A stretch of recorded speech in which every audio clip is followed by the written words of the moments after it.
everybody can step up, and everybody can get knocked back. I mean, the BOOKA, BOOKA. BOOKA, BOOKA. Yeah. From now on, you can call me Lazarus. From now on, you can call me Lazarus. From now on, you can call me Lazarus. From a dead man walk, Lazarus. From now on, you can call me Lazarus. From now on, you can call me Lazarus.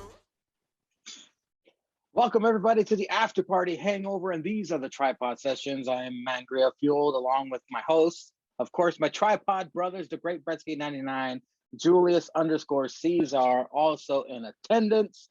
Gentlemen, I hope you guys are doing good. I hope you had a great week. Caesar, you start. How was your week? No, it was good. It's been a long one because I switched my days off around. And then next week, I'm getting ready to go out of town for the weekend. So next week is going to be real quick. Just got to hang out with some friends, get some drinking in, watch some wrestling. The great Bretsky 99, Mr. Busy himself, sporting the green today. How was your week, my friend? Oh, per usual, the entire week was building up to the after party hangover tripod sessions, which you, the two people, are watching right now. But no, it's a typically busy week in my busy life now, just classes and other shit going on. But you know what? Always fun to kick back and shoot some shit with the other tripod gentlemen, as we so often call ourselves. And yeah, I can't wait to get talking about some pretty good wrestling this week. Caesar had mentioned in the chat that he wanted to talk about the draft of SmackDown. I want to get to that before I forget, because I will forget because I'm just now starting to drink. Caesar, your thoughts on the draft on SmackDown, please. I only want to talk about one thing. Fucking Hit Row. Oh, yeah. SmackDown. Fucking the That continuation. That was shocking. The continuation of storyline. Now, everything's not final till October 20 or whatever the dumb fucking day they picked. But you painted yourself in the corner. Here you did have two factions. You could have had the first ever maybe intergender War Games match. Or you could have went back to the classic how they started team of three War Games match. Women could have just been fighting on the outside or had their own kind of cage match or something. Or it's fucking two cages. How about actually like build two fucking cages, have them bitches fight in the cage, and have the three dudes fight in the cage next to them? You could have did some amazing fuckery here. And look, I'm not saying we don't like the NECs and they don't deserve them top dollar paychecks. All right? Top dollar. Yeah, paychecks. But now you've got Swerve, who's got to lose that title because he's not taking it to SmackDown on his, I'm guessing, first defense, because he has not defended it since he's won it. And then, you got to wrap up this feud with Elgato. And now they're back to the drawing board of who are they going to fuck with? Is it back to them losing tag matches every time they get up a tag team title shot and just ruining them that way on some fuckery?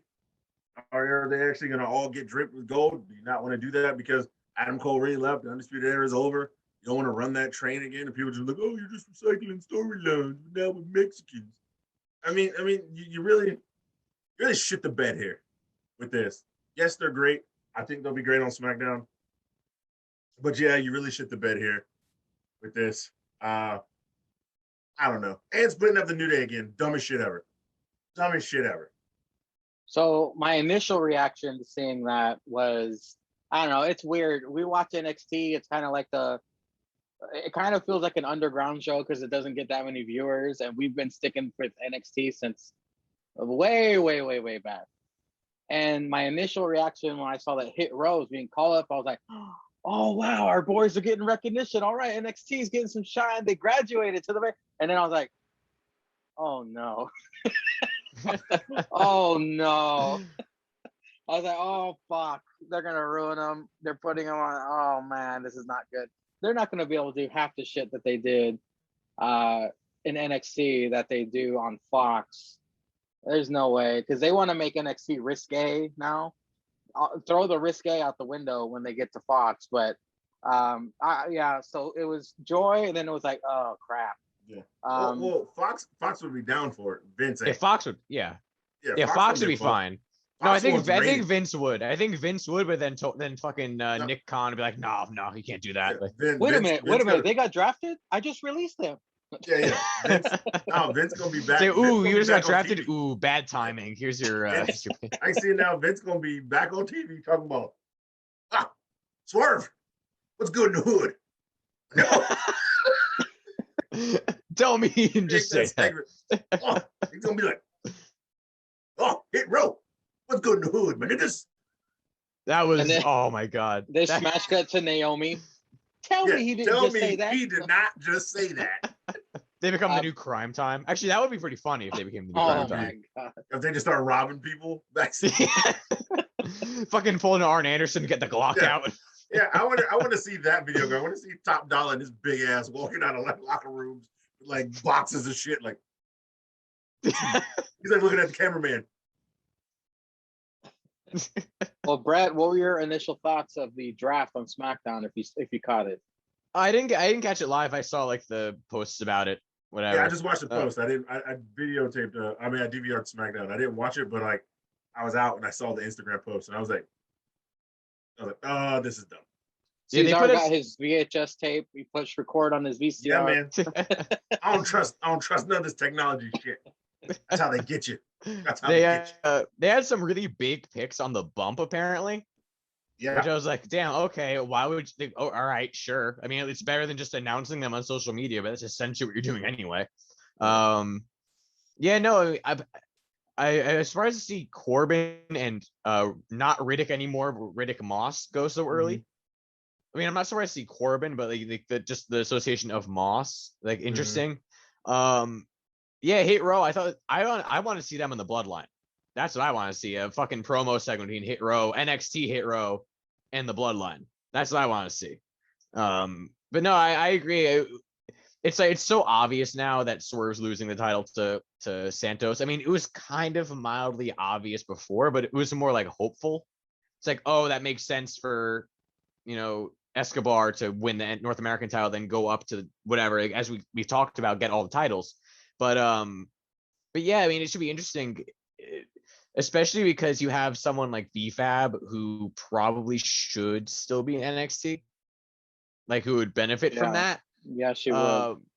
So I think it's a very interesting move. It's a bold move. I was same with me and Angry. I was super hyped when I saw that at first. Like, oh shit, getting prime time over here. Then it's like, oh, that might not be good. We have to change him now from Wednesday to Tuesday to Friday. That's what I thought. You gotta call him Friday now. No, Friday's still too good. Friday is still too good for that bastard. So we gotta come up with a new name. And Bretsky's crush, Aaliyah, going to SmackDown as well. What? Since what? They announced it on Talking Smack. No, I know that, but since Bretsky's crush, since when is that? I thought you were a huge fan of Aaliyah when she was in the Robert Stone brand. I was a fan of everyone in the Robert Stone brand. It's the Robert Stone brand. Oh, happy birthday, relax, Superman Stone. You don't get so emotional. Just I mentioned Aaliyah. Relax. Happy birthday, Superman Stone. It's either today or yesterday. Happy birthday, Superman. Get you a nice drippy suit. Call that fuckboy Rollins. Get you a drippy ass. Get one from Edge's house. Yeah. That's what he wanted for his birthday, being jumped by Toxic Attraction. Which that's not a bad way. I would put that on my list. Of NXT, let's move on to NXT. NXT. Hit Row, aka not Edge and Christian out. Nope. Tonight is all about the ladies. They run down the night for some reason. Bars. No DQ match. B-Fab Fine versus Elektra, looking like Carmen Sandiego. B-Fab Fine with Hit Row, of course, takes off all her accessories. It took like 10 minutes. They had 3 commercial breaks. She finally got the last earring out at the last fucking commercial break. Beth on commentary. She's taking her earrings off. You got to stretch that 4 minutes, man. You got to stretch that 4 minutes. I was mesmerized by Elektra's dunk this whole match. Fighting on outside, of course, the Brown Order and Hit Row brawl as well. Back from break, everyone ejected. The ladies fight over a table. Elektra gets the best of that exchange, just slamming that fucking table into B-Fab Fine's stomach. She collapses. Elektra's leg B-Fab Fine attacks Elektra's leg using the table legs. Very unique. I've never seen that before. With the steel chairs and ring, Elektra body slams B-Fab Fine on 2 of them. B-Fab Fine attacks with a kendo stick, bending that shit. They even had a slow motion replay. Elektra flying crossbody onto B-Fab Fine through the chair. She gutbusters B-Fab Fine on standing chair. Elektra wins with a spinning sit-down power bomb. Pretty damn good match. Like Bretsky said earlier, I think B-Fab does still need work and NXT and her ring work. Elektra impressed me. She's like a mini Straight Sonya. But Brett, you go ahead and kick things off. What do you think of the opening contest of NXT? Yeah, I enjoyed it. See, when I say that B-Fab needs NXT like for development, I'm not saying she's bad by any stretch. But it's like this is an example where I don't mind if the in-ring isn't 5-star stellar, like because it's a story. It was all about these 2 bitches hate each other, so they're gonna fucking fight. Not to call no bitch. Of course, not to call no bitch. Or no bitch, no hoe. You know. It's vice versa. Yeah. But no, it was good. I mean, obviously, Elektra Lopez is far better than B-Fab in the ring. But that goes without saying. But no, I enjoyed the hell out of it. It was nice to see like a women's match, a no DQ women's match on a regular card, no title with it. Mm-hmm. Like a lot of Tegan versus Dakota, obviously without the same circumstances and hype, but to an extent, it was just cool to see like how many women's matches there were, and they got this one in as well. Yeah, it was a good match. I do think that B-Fab is all about the character. I mean, she definitely shows signs of being good, but I do think she's a couple of years away from being able to break out on her own and be a single star if that's what they have in mind for her. But I enjoyed it because the story overshadows the matches, honestly. The eventual match with Swerve and Santa's going to be great, but it's all about the story here and how well the story has been told. Cesar, do you think it's kind of strange that they didn't have a regular match before they jumped to the Extreme Rules match one-on-one? Nah, man. Bitches be catty. They want to scrap. What were your thoughts on the opening contest? I liked it. I liked it a lot. Yeah, they got up the chairs, the table. Yeah, like I said, I've never seen that table spot either. When she worked it with the legs. Yeah, they were showing that they got what it takes. They can eat a chair, a table, and a kendo stick here or two. Elektra Lopez looking thicker than Southern oatmeal. Jesus Christ. Yeah, you're welcome. Back in the day, for those listening, finding her IG, putting it out in the streets. You're welcome. Now she's rising up, getting screen time. You're welcome. But no, I thought it was a real good match.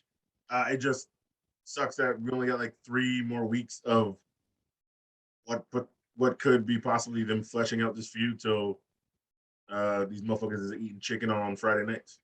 Do you guys think that they knew they were being drafted during NXT, or do you think it was a surprise to everybody? I think they probably knew fucking Thursday.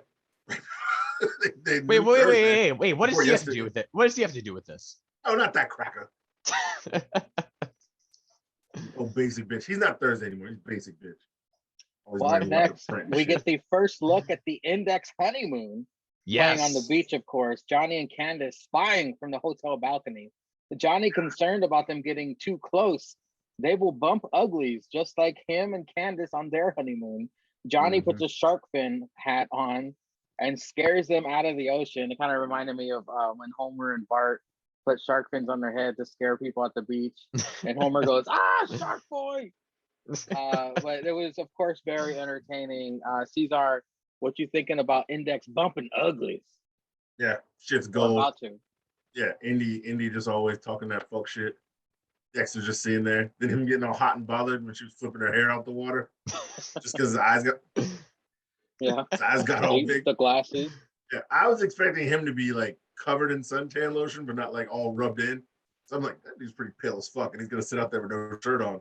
Then I was hoping he would have like no shirt and the gloves with shorts. Yes. Then there, I would have been like, this is gold. He's always got and then like him like maybe trying to dig up the sand, but with the axe or something. That shit was ridiculous.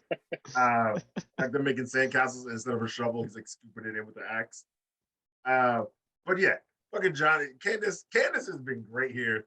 Candace has been a great anchor to Johnny's crazy. He's like, what? Yeah, they're getting too close. We just send them to the room. They'll do nothing. They'll be bored. She's like, you know what happens in the room? What? No. I was like, you're sitting there with your pregnant wife, like two people who are married. You want them to go to their hotel room on their honeymoon. Well, this was the first of 2 segments of the honeymoon, Brett. It would have been kind of funny if they were like play fighting on the beach, rolling around, and Indy like kind of got in a mounted position, was like, oh my god, and Dexter like looks down and then pulls the axe out of his fucking Speedo, and she goes, oh, that's what that was. But, or gives her the thumbs up, even if there's no axe, and she cradles it. She like you said, and he just goes. Brett, what did you think of part 1 of the Index honeymoon? Or an alternative to your theory, I enjoyed the hell of it, but alternative to your theory is they start play wrestling, and all of a sudden Dexter's taking it seriously, fucking puts the silence on her. Chokes her out. He's like looks at Johnny and go, Yeah. But no, this was really funny. I mean, yeah, Candace can like gradually becoming just like the sick of your shit mom is great. You know, and obviously we heard Austin Theory gets now drafted to Raw, which props to Austin Theory, dude. He's an absolutely kill it. I mean, I have all the faith in the world that he will be booked right. I don't know why I have that faith, but I just do for some reason. But I mean, he's already been on Raw and got sent back to NXT. Well, yeah, but I have zero faith that they're going to use him right. You're overlooking the potential of Theory and Riddle interacting. That's going to be funny. Yeah. That's going to be funny. It's Raw. Enough said. That's true. We won't see it. We won't see it. This isn't SmackDown. It's Raw. Riddle's been good on Raw. That's true. Riddle has been good on Raw, but always good on Raw. I'll give you that. But no, this was great. I mean, yeah, the fucking flashback that Johnny had to their wedding. And then like it just randomly, it goes from like sweet and all of a sudden just like some very clearly not them, just like stock video of like some dude touching a woman. I'm like, what the fuck is this? What did you do on your? The final still was Dexter looking like a psycho. Yeah, I'm like, what the fuck happened on your honeymoon, Johnny? God damn. This is just fucking great. And Beth getting all excited and fucking Wade being sick to his stomach, and later on Wade with fucking, and we'll get to it with Cora Jade and Trey Baxter. Yuck. Wade Barrett is the greatest commentator. I love Pat as much as I love Pat McAfee. Wade Barrett has surpassed him. Wade has surpassed him. But Beth delivered the classic line we were all waiting for. Who hurt you? And I was like, oh my God. We'll get to it. If he said drunk Alicia. Up next, but no, this is great. Joe Gacy, aka Chris Jr., in ring sitting on chair. Ring is still a safe space. Brags about not getting canceled. Joe Gacy is inclusive. Thank you for your open mind. Oh, so good. Then we get Zion Quinn versus Oni Lorcan, the ones of the twos. My God, this dude's name is I'll say unique. Zion Quinn. Very distracted by the loose strap on Zion's right boot. I just kept looking, I'm like, fucking tie your shoe, fool. Zion looks like a badass creative character from 2K20. Extremely impressive victory for Zion, finishing off Oni with a devastating forearm blow. I see big things for this young man's future. Cesar, let's start with Thank Chris Jr. What were your thoughts? No, this guy does JH better than JH. Yeah. All right. This guy, Joe Gacy, is the real JH. Please stand up. And it ain't that fuck boy in the chat we got. It's this guy. All right. JH has got to get a new gimmick. You got to draft this guy in the APW, and he gets to lead the Budget Club. This guy is gold. But yeah, he does. This is how JH do JH. He's watch film on this guy every week, like a fucking NFL coach. This guy does it. He'll never see it. He'll never see it. He'll It's never NXT. see it. Yeah, it's NXT. He just waits for us to talk about it. He'll never see it. If Joe Gacy comes out with a straw in a cup, I'm gonna be pissed. I'm calling my lawyers. Bretsky, get on these motherfuckers. Did you see that on NXT? They fucking guy had a pink straw.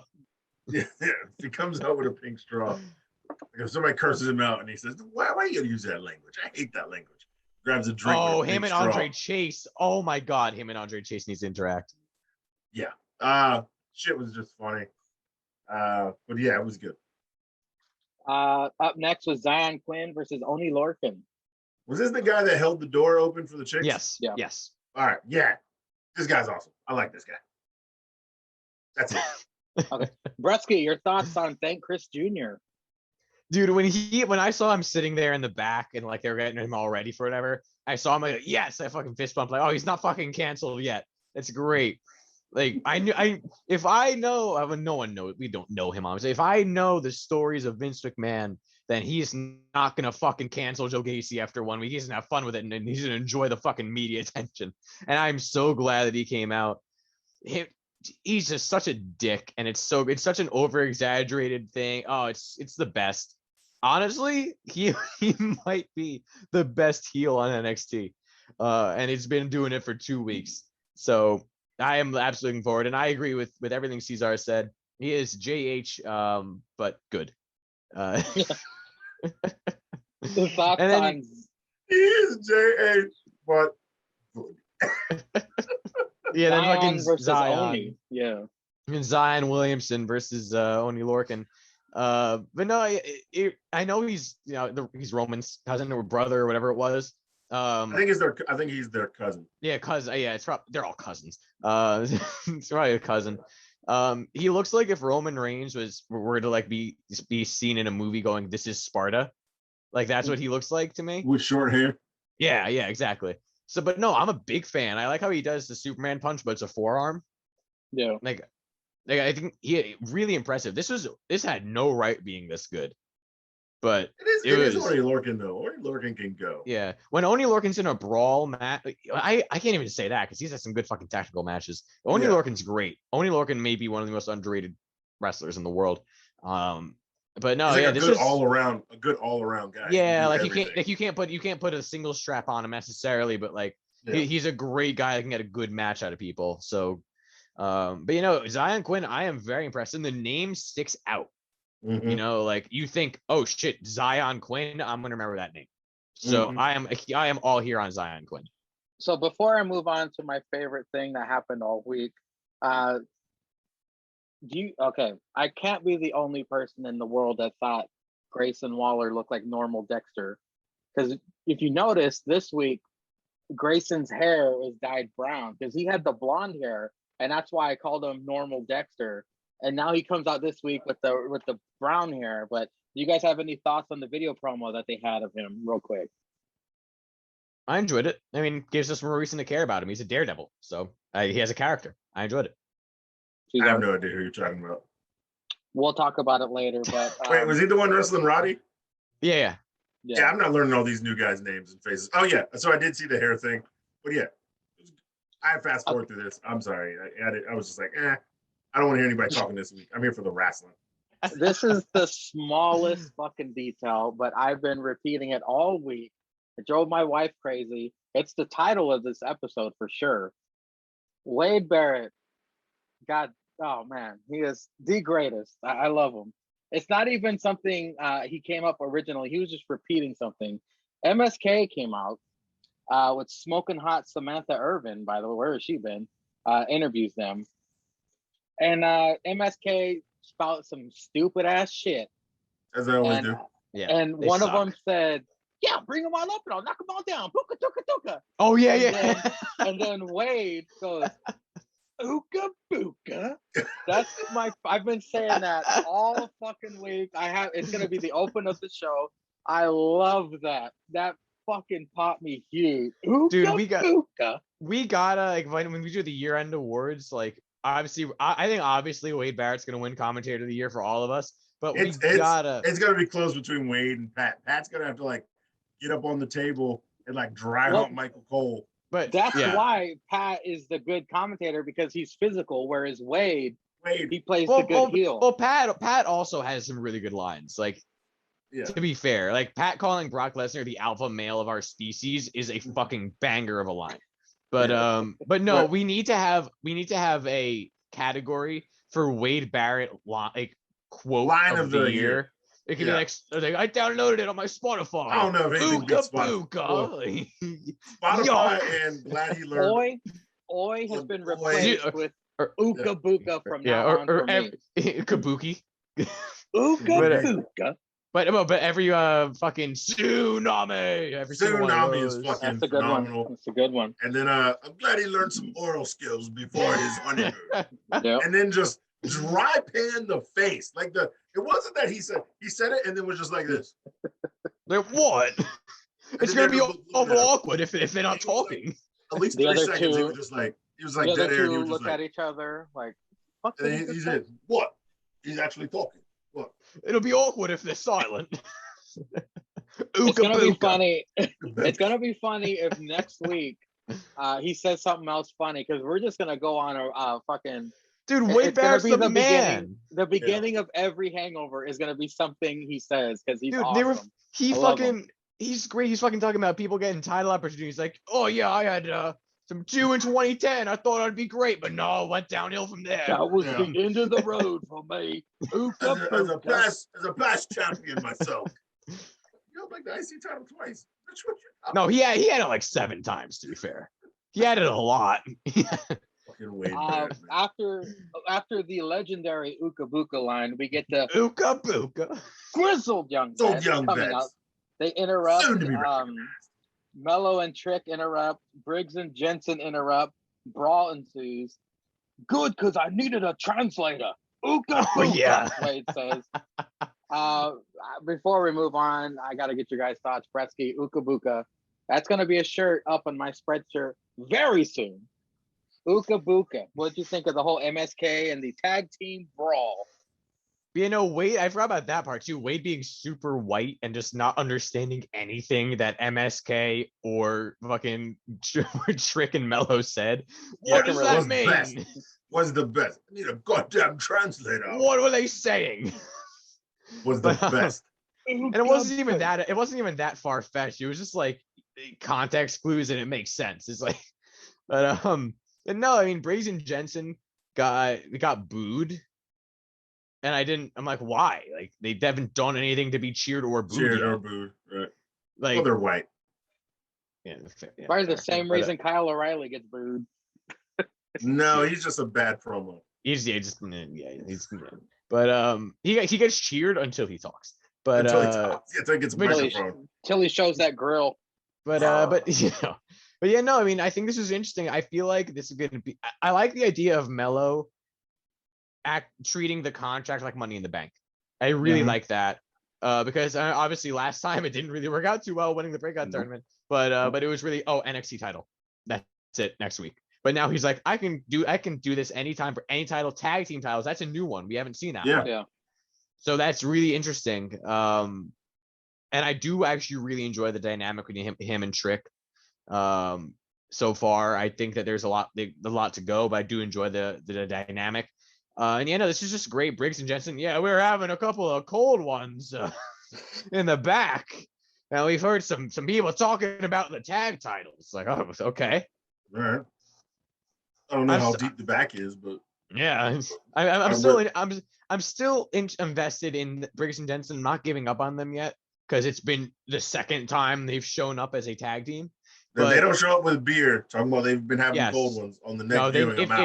If fucking Braun Breaker can say shit and Andre Chase can say shit, they need to have beer. They need to have beer. One of them should be drinking while the other one's talking. Yeah, and then they switch off. Why do you have that beer? I wasn't finished and you left. But that's just great back and forth. Yeah, MSK sucks though. Yeah. Grizzled Young Veterans. Grizzled Young Veterans getting interrupted when they were saying soon to be what? And then the music come out. Yeah. What? Yeah, that was great. But no, MSK get the titles off the fucking MSK. Good lord. I forgot they were champs for a minute. And then they came out, I'm like, oh fuck, they're champs. When So, I yeah. saw him come out, I was like, who are they saving? There's nobody out here. Yeah, what 6-man is this gonna lead to? Cesar, your thoughts on OOKA BOOKA and the brawl of the tag teams? So I missed it when MSK said OOKA BOOKA because I just fast forwarded through MSK in the ring because I was like, I'm not watching this shit. I don't care It what was they're a talking bad, about. and they kept talking over each other. And I just hate MSK. So when the Grizzly Young Vets came out, I rewound it just to watch that part. And I was like, yeah, Grizzly Young Vets. And then I keep forgetting that Wade's there because he's not on the screen. Because I feel like Wade says the real good shit.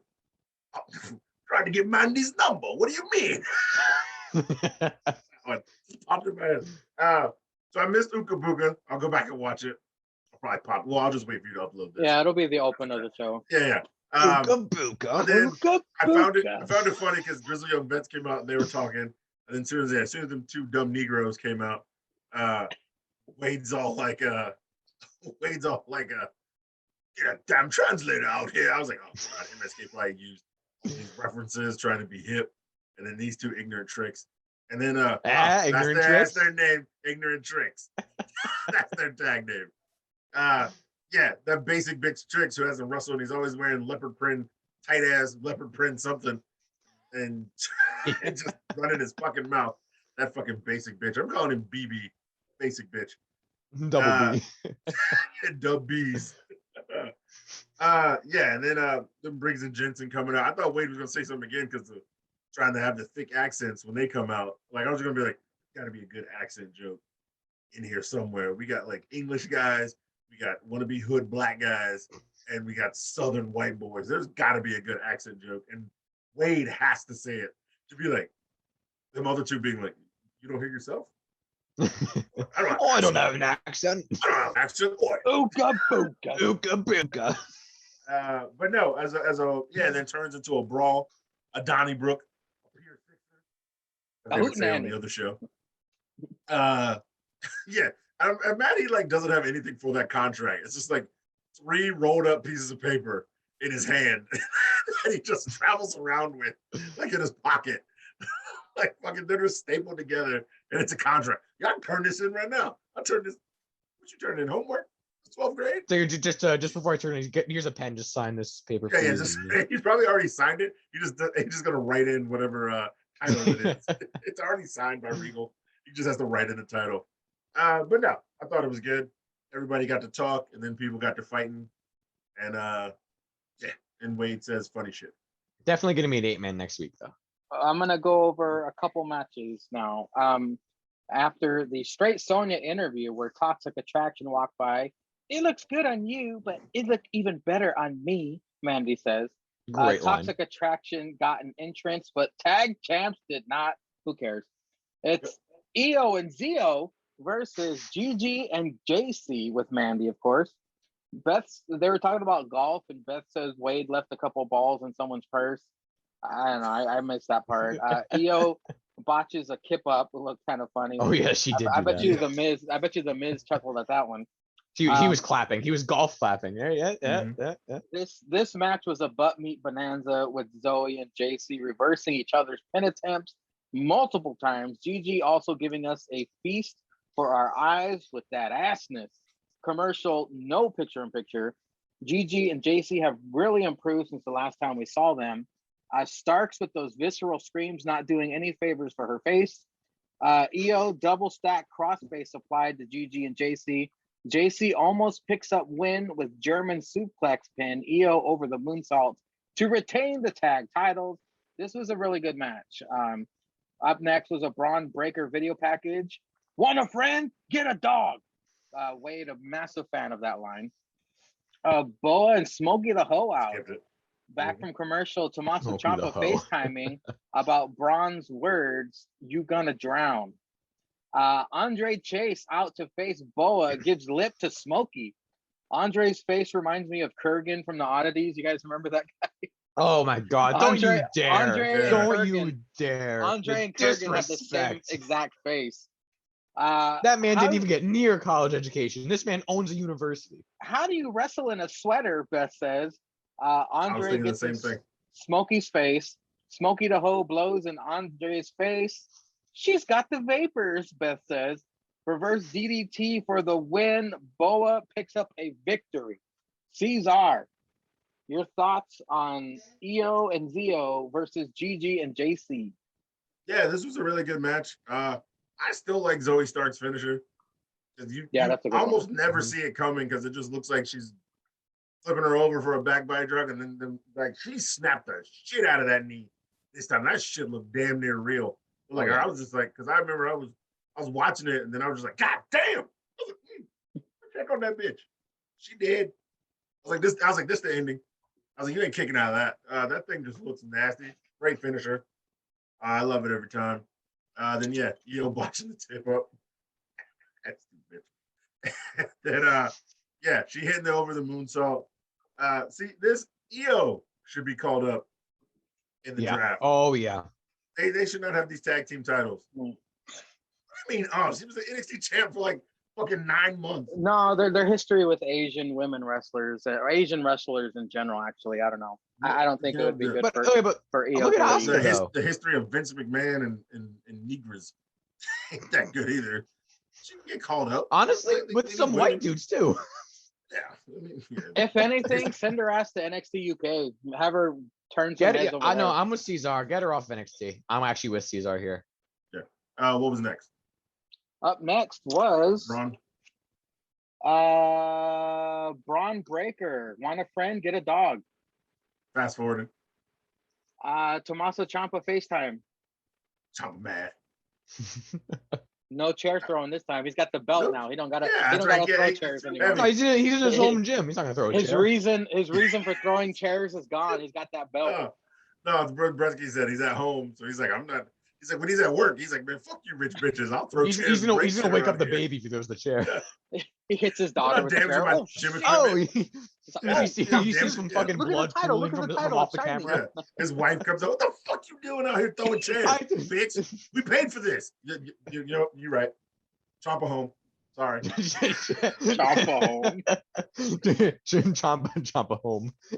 Cesar Andre Chase versus Boa with Smokey the Hole ringside. Andre Chase. This guy does Bretsky better than Bretsky. I'm sorry. I had to say it. I'll take it. This guy is great. Like we have JH better than JH, and we have Bretsky in 7 years. Like not the turtleneck. He's got the sweater with the Bretsky U on it. It's a private school, by the way. So everybody's paying full price. Wouldn't it be Bretsky Jew? No. Yeah. University, yeah. Oh my God. I was thinking that the whole time. I was like, damn, we got a JH, we got a Bretsky. Damn, this show's picking up. Why are people watching this shit? McRae's got to figure out a way to throw a link in a commercial. I don't care if it's 5 seconds. Just McRae if you APBW. Just Cesar flipping you off and watch APBW. That shit would be hilarious. But no, this guy's the match was good. But yeah, Andre Chase is just fucking entertaining. Like this guy can't miss. But I mean, that's all I get is Bretsky vibes from him, and it cracks me up every time. I'm like, damn, this would be Bretsky. Well, he's also tall and lanky, so yeah, it makes sense. Yeah, he's just like I was like, he was an asshole. And Bretsky wrestles in a turtleneck. No. And this guy wrestles in a sweater. That's what I'm saying. It's just Bretsky in 7 years when he's successful and builds his own college. Speaking of Bretsky vibes, Bretsky, what were your thoughts on EO and Zio and Gigi and JC? Yeah, I laughed when EO missed the tip up. But no, this was a very good match. I think the wrong people won. I have never been here for them as tag champs. I'm a big wrong people win in every match that they have as tag champs. Yeah, actually. Yeah. The wrong people win all the time. I'm a big fan of Zoe Stark. I mean, I'm with Cesar. The fucking finisher is brutal. Maybe the best finisher in the game right now, top 5 at least. For sure.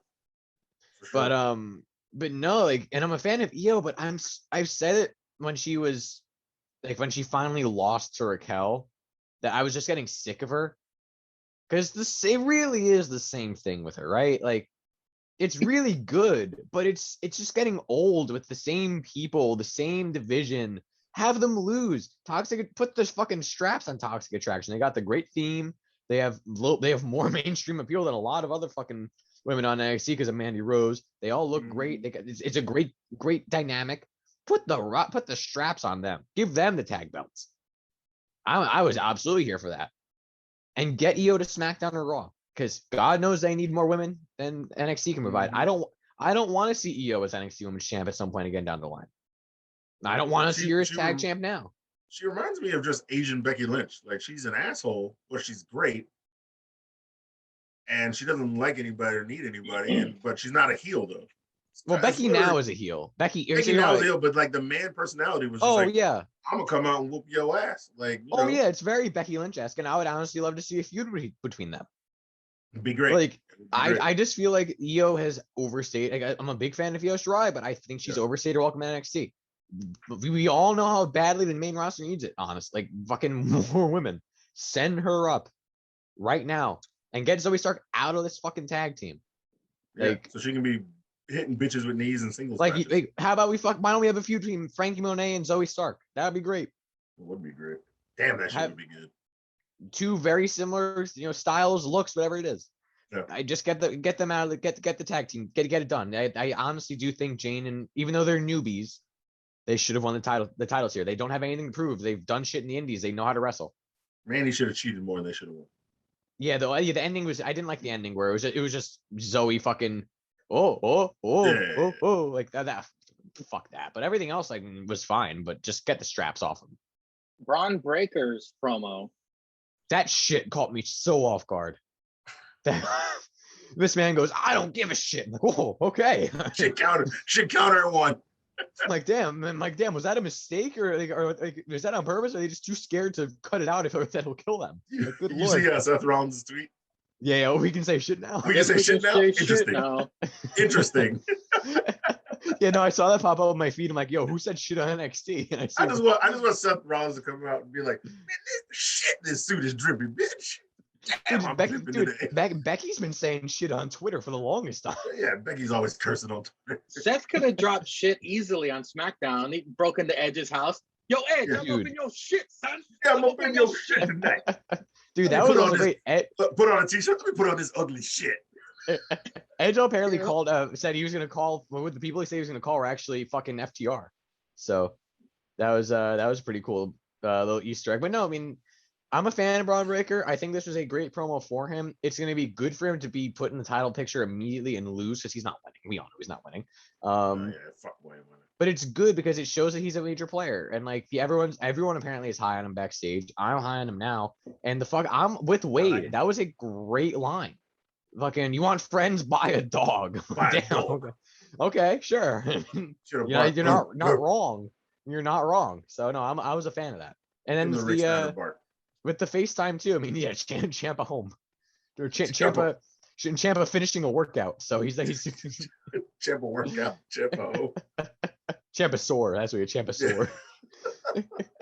But no, it was just like a good way to continue the feud. And I like the idea that they kind of tied it in as well. Yeah, he wasn't gonna be on the show, but he was watching from his home gym and he heard what Breaker had to say and he FaceTimed in. I love that dynamic. I love that idea. And then what was the Andre Chase? Boa versus Andre Chase. Smokey the I don't like that they don't mention Xia Li anymore. She's just injured. I think she's just injured, but why not mention it? Yeah. She's gonna get a comeback promo package. It's gonna be even though she's honing it up for Malcolm Bivens. Showing him. Isn't Malcolm pounding that? Showing him that body. Showing that body. That body. No, we gotta have a top line of NXT and like everybody gets one because Bivens is definitely getting. Oh, OOKA. Dude, but fucking Wade's gonna have 5. Wade's gonna have 5. Wade has like 6 or And then Bivens has like 1 or 2. But Bivens is better on Twitter. Oh, Bivens on Twitter. Socials. Dude, they fucking later on, just because I remembered it now, they fucking showed him tweeting at Missy Elliott later. I think Missy Elliott slid in his DMs. Slid in his DMs. What the fuck are you talking about, Wade? Bivens, you don't follow him on Twitter? Okay, to which Vic replied with I popped Vic's so hard line for of the that. night. Well, she needs to flip it up, turn around and reverse out it. Of his DMs. And then fucking Beth under breath. Good one, Vic. But no, this was And honestly, I love how it tied in later. Obviously, we get to later with Andre Chase, where he has a little cameo later on in the night. But no, this was good. I mean, Andre Chase being a fucking like short fuse, thinks he's smart professor, like thinks he's better than you, thinks he's smarter than you, he's not, and he has a short fuse when you do something bad to him. I love that fucking gimmick. That's great. It's great, and he's fucking killing it. All I want to know is what happened to Steve, though. I want to know what happened to Steve. Steve lost his scholarship, bro. He had to go. Expelled. Yeah. And he's not getting his money back. Expel him for indoctrination, fucking insurrection. Steve failed that test and got kicked out of the tennis program. Get the fuck out, Steve. Get the fuck out, Steve. Yeah, they should bleep that. He should be yelling fuck, and they should just be bleeping it. No, they did. He did. They did last week. But I mean, I just want to hear him say it like 18 times. Like, saying shit. You know, I'm a big fan of Andre Chase. I mean, how can you not be? Moving on, the second honeymoon segment of the night. They went in their room. What could happen in a room? They pan down to Candace's belly. She needs protection. Johnny gets into their room. Johnny finds a ton of condoms. Oh, come on. You don't need that many. Indy and Loomis return to the room. Johnny hides in the start a closet. family pack. Indy and Loomis pillow fight, then rest after making questionable noises, which Johnny was forced to hear and use his imagination. They go down for a nap. Johnny sneaks out. Dexter opens his eyes and gives a thumbs up to Johnny. Johnny reluctantly gives a thumbs up, and then smash cut to Dexter pulling the fucking gigantic trail of condoms out. That was comedy fucking gold. I loved it. Man, these guys do not miss ever. It was so funny. Brett, what did you think about the second honeymoon skit? Yeah, him getting trapped in the fucking closet, hearing everything was hilarious. And it's such an Indy Hartwell thing to do, to ask for a pillow fight and be that innocent. Like it's after eating chicken fingers, because the chicken fingers were amazing. Yeah. So it was hilarious. It fits her fucking character to a T. But no, this was great. The we had two great thumbs up moments in the same week. Fucking Becky going, yeah, and then fucking Johnny going, Loomis, yeah, Johnny. Oh, it was so good, so good. I can't even. You can't say anything bad about it. Cesar, didn't Indy get chicken fingers at the Italian restaurant? That's all she eats, bro. Yep. That's all she fucking like eats? a 12-year-old. She eats like a 12-year-old. And yeah, she's at some Italian place, and she's like, chicken fingers. Like the first thing she said a list like 20 different foods, but she said chicken fingers first.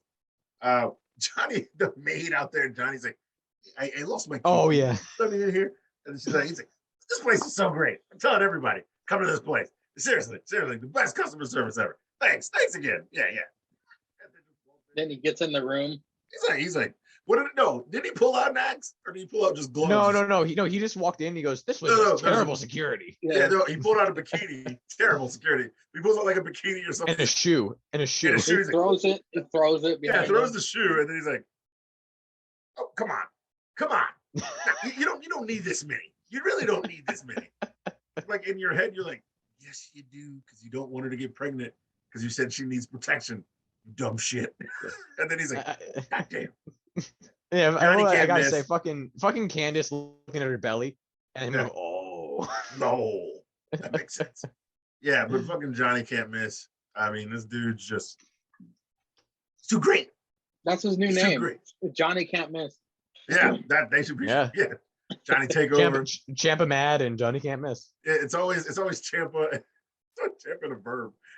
Whatever he's doing, it's like Champa a noun or a verb. And then it's Johnny can't miss. Yeah. That's his nickname, is Champa Adverb. Champa Adverb. Yeah. Make that a shirt, man. Champa that in brackets adverb. You should put Champa in a blank, like the fuck Senate chaos thing. Champa in a blank, so you can write it in and just but like Mad Libs, like Mad Libs underneath it, in parentheses adverb. Are you guys finished with the honeymoon thing? Yeah. Just like Dexter Loomis, we are finished. Hopefully you use protection. No, up next, Roddy versus Grayson for the Cruiserweight Championship. Grayson jumps Roddy. Commercial, no picture-in-picture. Beth and Wade bicker over who is using shady tactics. That was entertaining in its own. Grayson doing way better in this match than when we saw him get mounted by Imperium. Plus, you will never see a bad Roddy match. Nope. Grayson with an impressive second rope elbow. Tope Suicida. Roll through What, stunner. Scouter? What? But Roddy retains with a knee strike to the jaws like a TKO. Very good matchup, Bretsky. What did you think of this Cruiserweight Championship match? Yeah, Grayson Waller made me a fan. Other than that, I don't know how much of it was Roddy and how much it was him, but he did some fucking great shit. That stunner that he does, good lord. Good lord, some good shit. I fucking thought he was gonna win. I'm like, god damn, the fucking disrespect to Roddy Strong to give him a 1-day title. 1 week champ. He ain't losing because I'll be there with all that body. That body, That fucking Wednesday was talking about. Tuesday was talking about it. Tuesday dropped that line, but Ivy sure is fine. Oh, here we go. But no, this was fucking great. Ivy with that body, but goddamn, Mivens. But no, this was so good. I mean, it was great pace. It wasn't just flippy shit for the sake of flippy shit. It was actual, like, great wrestling. And the fact that Roddy can just win with a knee, was great. Like, it really is. I think it's a big thing of Diamond. It's kind of like how we talk about Thatch, how Thatcher can win with any submission, and he has one with different submissions. Yeah, you give him that kind of power because, like, he's just so great at submissions, it doesn't matter. Right, and this is basically I'm saying that Roddy has been training with all these people, finding different weaknesses, having this intelligence, and knowing that he's the best, he can win with anything. Because that knee was fucking devastating. I don't know if he's ever pulled that out before.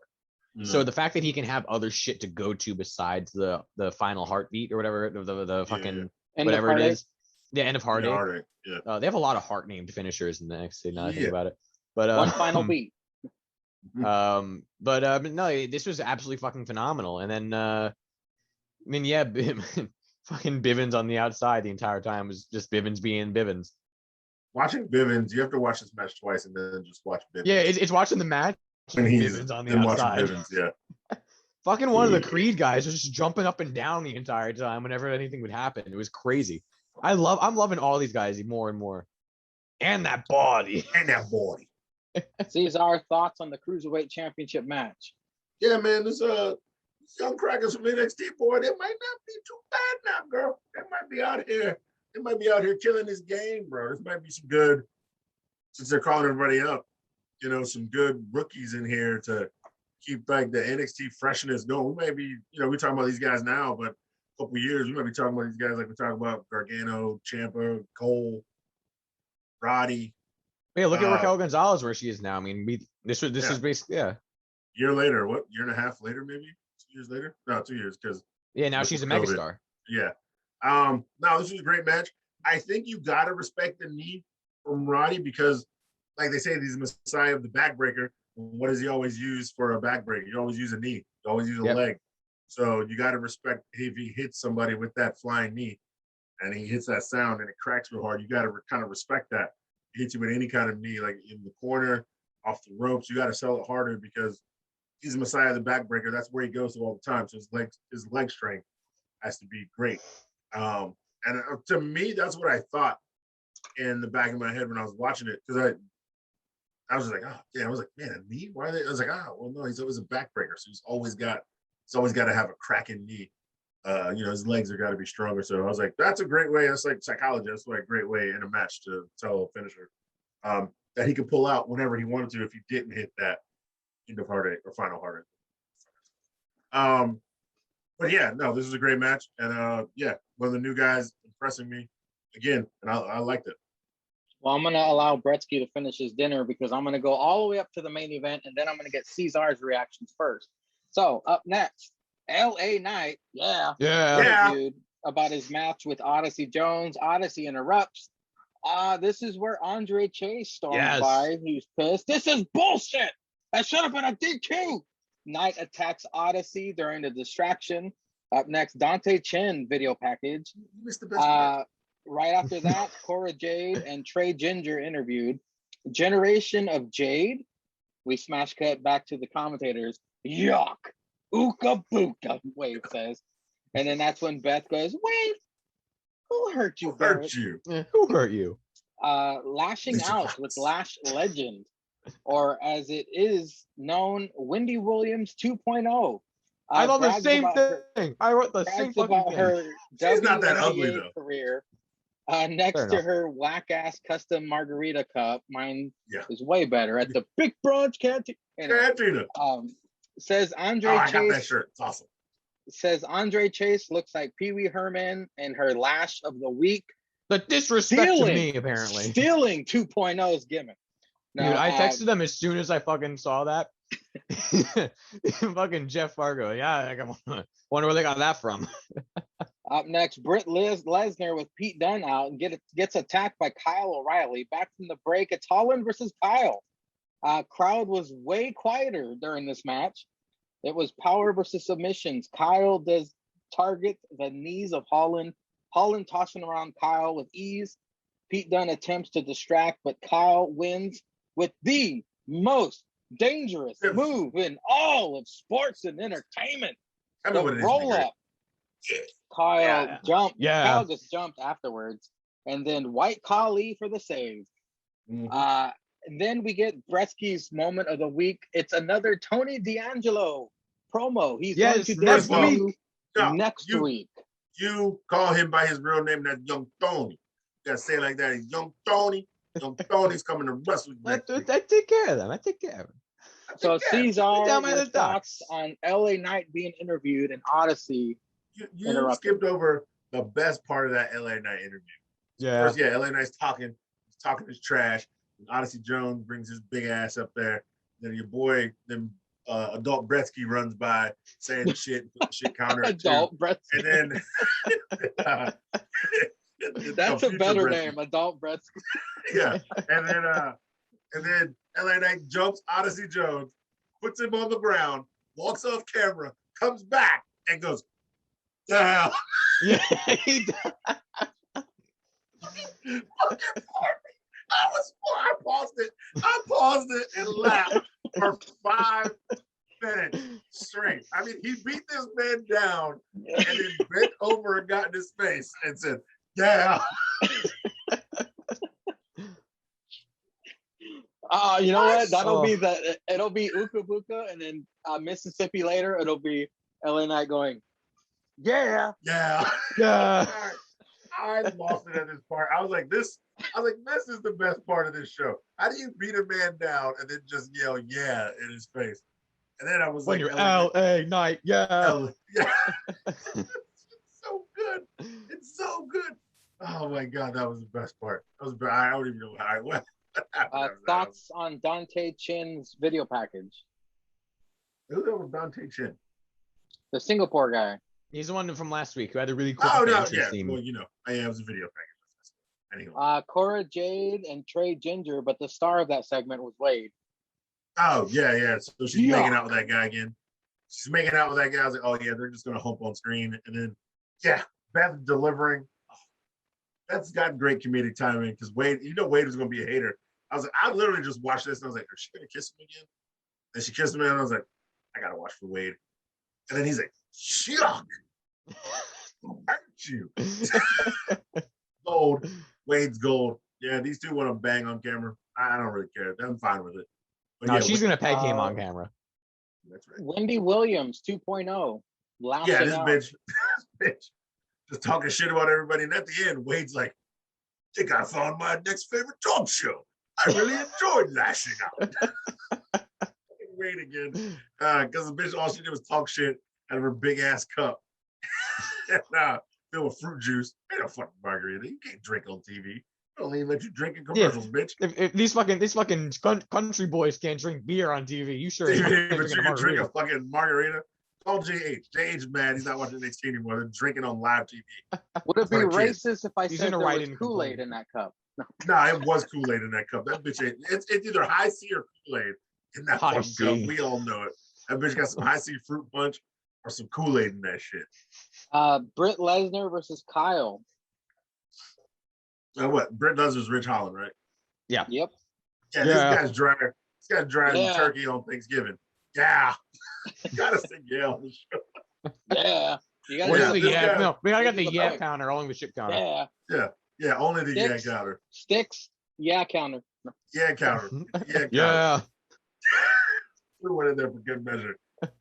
Just to see if he's watching. Ridge Holland is drier than 3-day-old turkey on toast. I don't know. It's just me. He doesn't cut a good promo. And yeah, he's big and strong. He's dry in the ring to me for some reason. I don't know what it is. He needs Pete Dunne. They should have kept the 1s and 2s in Pete Dunne instead of this cracker. They should have beat him up when he came back. Get his dry ass up out of here. I mean, I don't remember him on NXT UK. I guess he was good, but he wasn't over there long. I don't know why they were hype on him. It's probably just Vince jerking his dick. A big, strong white guy again. I don't know. It's like, oh, they make him like this in the UK. Send him over. Yeah, It's Brock. shit out. Oh, it's Brock Lesnar with no tattoos. And he's, that and he's beef. young. That young. beef. Yeah, it's young Brock and his beef. I don't care if he's British. Get him over here. Yes. Yeah, I don't know, man. I get Kyle couldn't really save this match for me. He didn't save this match. I'm just like, I'm out on Holland. Well, I'm you all out. and the crowd together were out on this one. I'm out. I think I got on TikTok at some point during this match. Wow. We got a okay. sandwich and got on the talk. I was just like, I was like, I'll wait for them to get good at the end. And then I was like, I'll see how it ends. And then the fucker hit the most devastating move in all sports entertainment. So that brought me back to, I was like, yeah, love it when there's a good roll up. Fuck you.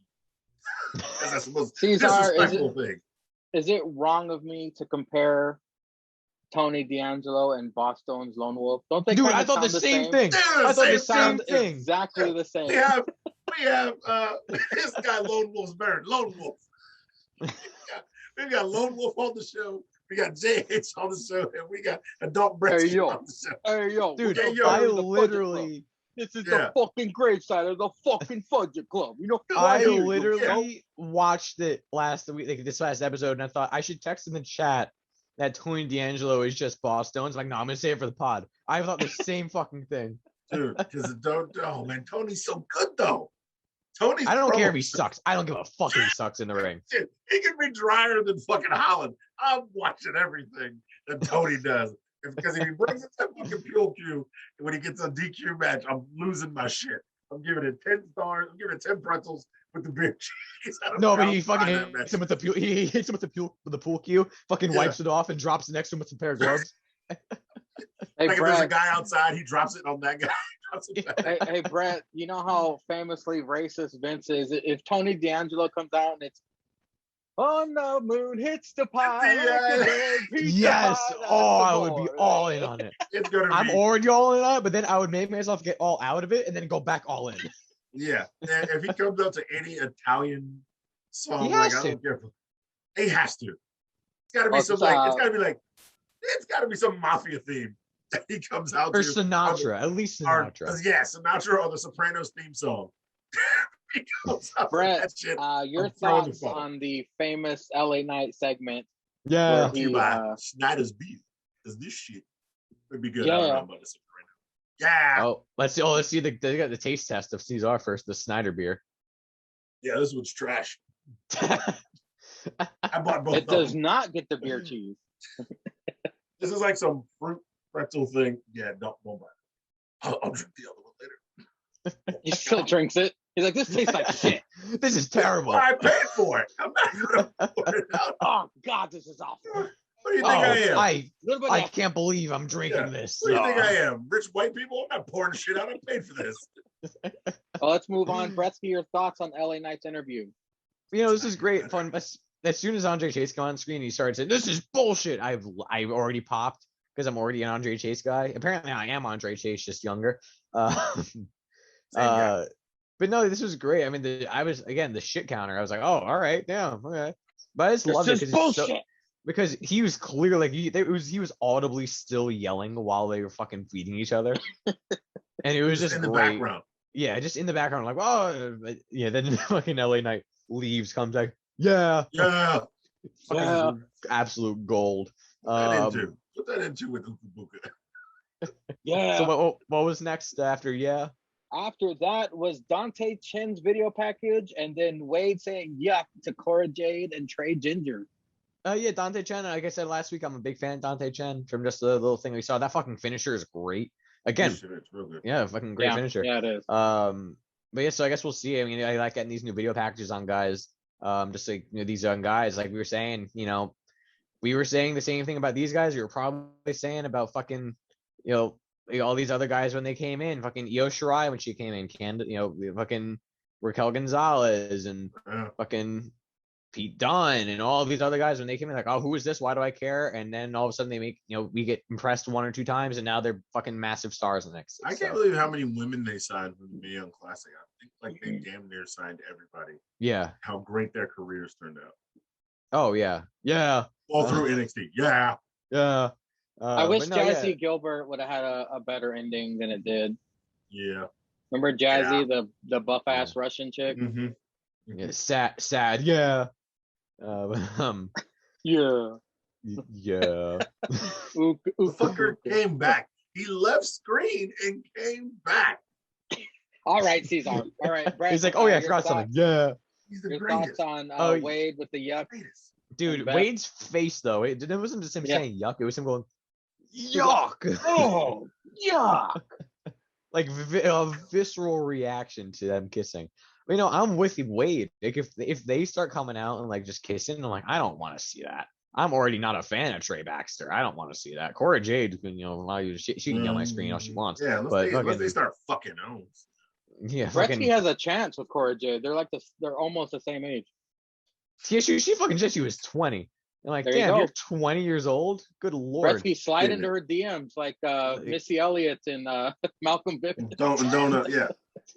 Hit her with the one where you send furniture. She's like, what are you doing? I was like, I'm moving into these DMs, bitch. It's always a good one. Always a good one. Oh yeah, well, I'll keep you guys posted. That'll be the next fucking. It works every time. I'm telling you, that one works every time. Start sending pictures of furniture, telling her you're moving in. Oh, you're moving in, man. The DMs, that shit works every time because they laugh. You hit them with the draws and the plan beyond. No, they don't realize that you're being serious. And you actually just show up to their house, the couch. Yeah, with like a bag. Like, no, bitch, I'm homeless. I need this place to stay. How do you have a phone? I don't know. Bitch, don't worry about that. But no, yeah, I'm still worried from last week because she's like, oh, he's like a superhero, and Trey Baxter went, a superhero, huh? So I'm still worried about that. I'm still worried about that. I'm very concerned. It's the Red Rooster 2.0. Oh, fucking God. Good lord. But yeah, like Cody Rhodes, I'm gonna kill myself. I don't want to do that. Oh, it fucking has the fucking dramatic entrance too. Oh and then fucking some Arn Anderson ripoff shows up and fucking points a finger. We'll get to it. Yeah, it was fucking classic. But no, yeah, I don't care. I mean, Wade just going, they're ripping off Index. I'm like, yeah, they are ripping off Index. So yeah, props. Yeah. What was next? Was that Lash Legend next? Wendy Williams 2.0. So I have 3 stages of this. First was this is Wendy Williams. Second, the first Wendy Williams, I'm annoyed by it. Then the second stage was I fucking love it because she mentioned Ike Manjiro being the perfect man. And then the third stage was I'm back to hating this. She fucking said on TV, you want a real man. Fucking image of Jiro. Yeah. I like the fact that nobody can hate that guy. Dave, yeah, she's a heel and she fucking loves him. And also the fact that all the heels hate Andre Chase. Yeah. He's that much of a dick. The heels hate him and the faces hate him. But no, yeah, this is I'm not intrigued. I thought it was a very interesting thing to give a new face a talk show, but as soon as it showed up as pre-taped, I'm like, oh, this isn't to a good start. And then she started talking like, no. Like, I don't, is her name actually Lash Legend? Yeah, that's her wrestling name. Yeah. No, like her real name, because it's weird for her. Because it's like, if she's going to be showing fucking WNBA highlights and college basketball highlights, like, if I look up Lash Legend WNBA, is anything going to fucking come up? Like, you might. No, like, it's right here. It's Lucretia Jones. Wow. He's gonna get canceled. Oh my god. Yeah, you can Joe cancel Gacy Mangria so I over can get my here. Saturday nights. What back if it's at Lydia what if it's Street. Williams Wendy? That would be great. That'd be funny. Hey, Cesar, you keep saying you got your Saturdays back. This is your idea in the first. No, okay. Oh, was it? But no, yeah, no, I'm not invested in her.